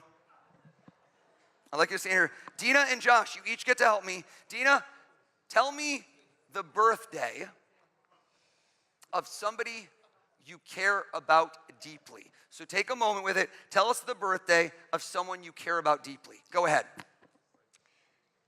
August 17th. Pause. Whose birthday is that? My husband. Everyone go, oh, good choice. I don't want to touch anything. Put in 817, please. 8, slow. 817. Freeze right there. Okay, have a seat. Thank you, Dina. In honor of Dina picking her spouse, which is a common choice, raise your hand if you are married as well. Okay, most of the room. I need to know why that woman just did this. Did anyone see that? That was a very strange reaction to a relatively binary question. That was a real-time Facebook status. It's complicated. Dina loved that joke. Let's go over to someone new that has not helped me yet. How about right over here? I'm going to go to the gentleman right next to Steve, who I loved earlier. Who thought of Bora Bora? That was too obvious, Steve. Make it tough next time. Let's go to that gentleman in the green who felt so slighted. What is your name? Arden. Arden? Arden. That's correct. Arden, quick, what's your wedding anniversary? May 26th. What was it? May 26th. Do times 526, but don't do equal yet. I'm doing the math. August 17th times May 26th. Kidding, I don't know. Michelle thought I could do anything after John Fitzgerald Kennedy. You get to instill a little bit of yourself in this. Do you have a lucky number or something special to you? You do? 1 digit or 2 digits? 1 digit? Bring it close to the heart. That's your heart, yeah. We're not there yet. And I want you to hit plus and hold it close to you and put in your lucky number. And then walk out into this crowd to somebody that you do not know. Is that possible? You seem a social butterfly. And I want to lock eyes. Look at me, sir. 500 times 1,000 is 500 G's. I'm a capitalist. I want 2 commas. I want a third comma. I want millions. What's your name? Colin. Colin? 1 L or 2? 1. All right, Michelle's not happy. Some of you, your memory is not as good. You don't know why that callback was funny. That's okay. Colin, 3-digit number between 100 and 500. Don't do 1, 2, 3. You're better than that, Colin. You're better than that. You got a number? Yes, sir. I didn't like it. Change. Okay. There it is. Whisper with no microphone into his ear your 3-digit number. Everybody make ambient ocean noises. Did you hear what he said? We're gonna get the microphone right there. Have a seat for me, Colin. Please type in, this gentleman, please type in a times and put in Colin's 3 digits. You did it. Colin, have a seat. Wonderful. Did you hit equals? Not yet. Please. All right.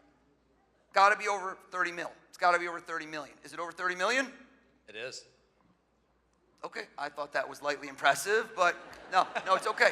I don't need the pity applause. Thank you, though, Bobby. Thank you. I'm ready. I'm ready for you. Oh, yeah, I'm not Rain Man. What do we get? That's what calculate, yeah. Read the number. Yeah. All right. 53 million. Hold up. 53 million.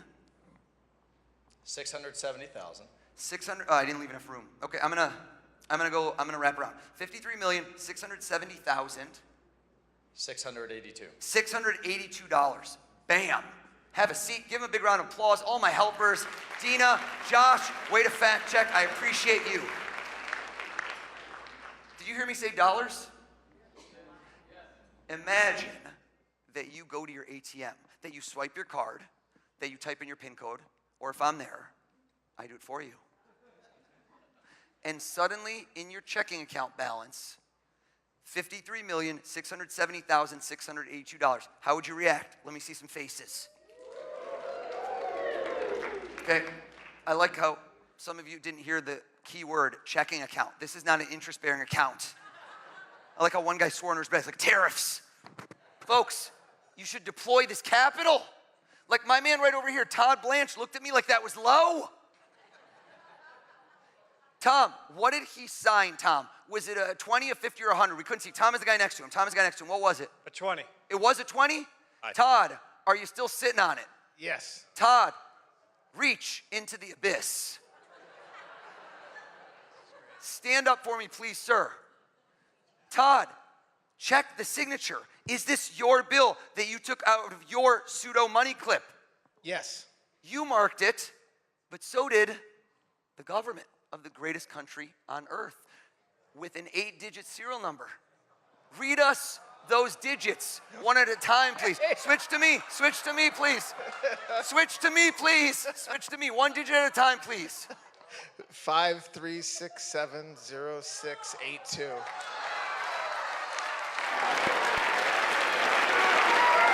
Thank you very much, everybody!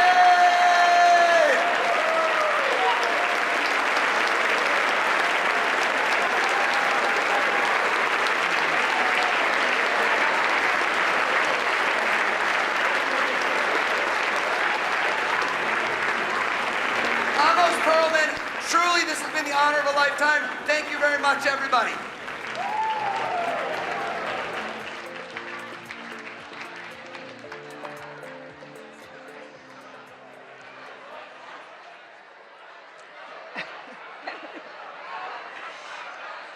Wow. Oh.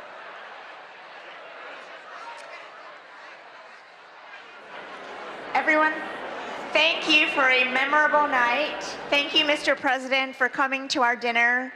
Thank you, O's, for scaring all of us in this room. And thank you all for supporting the White House Correspondents Association and the First Amendment.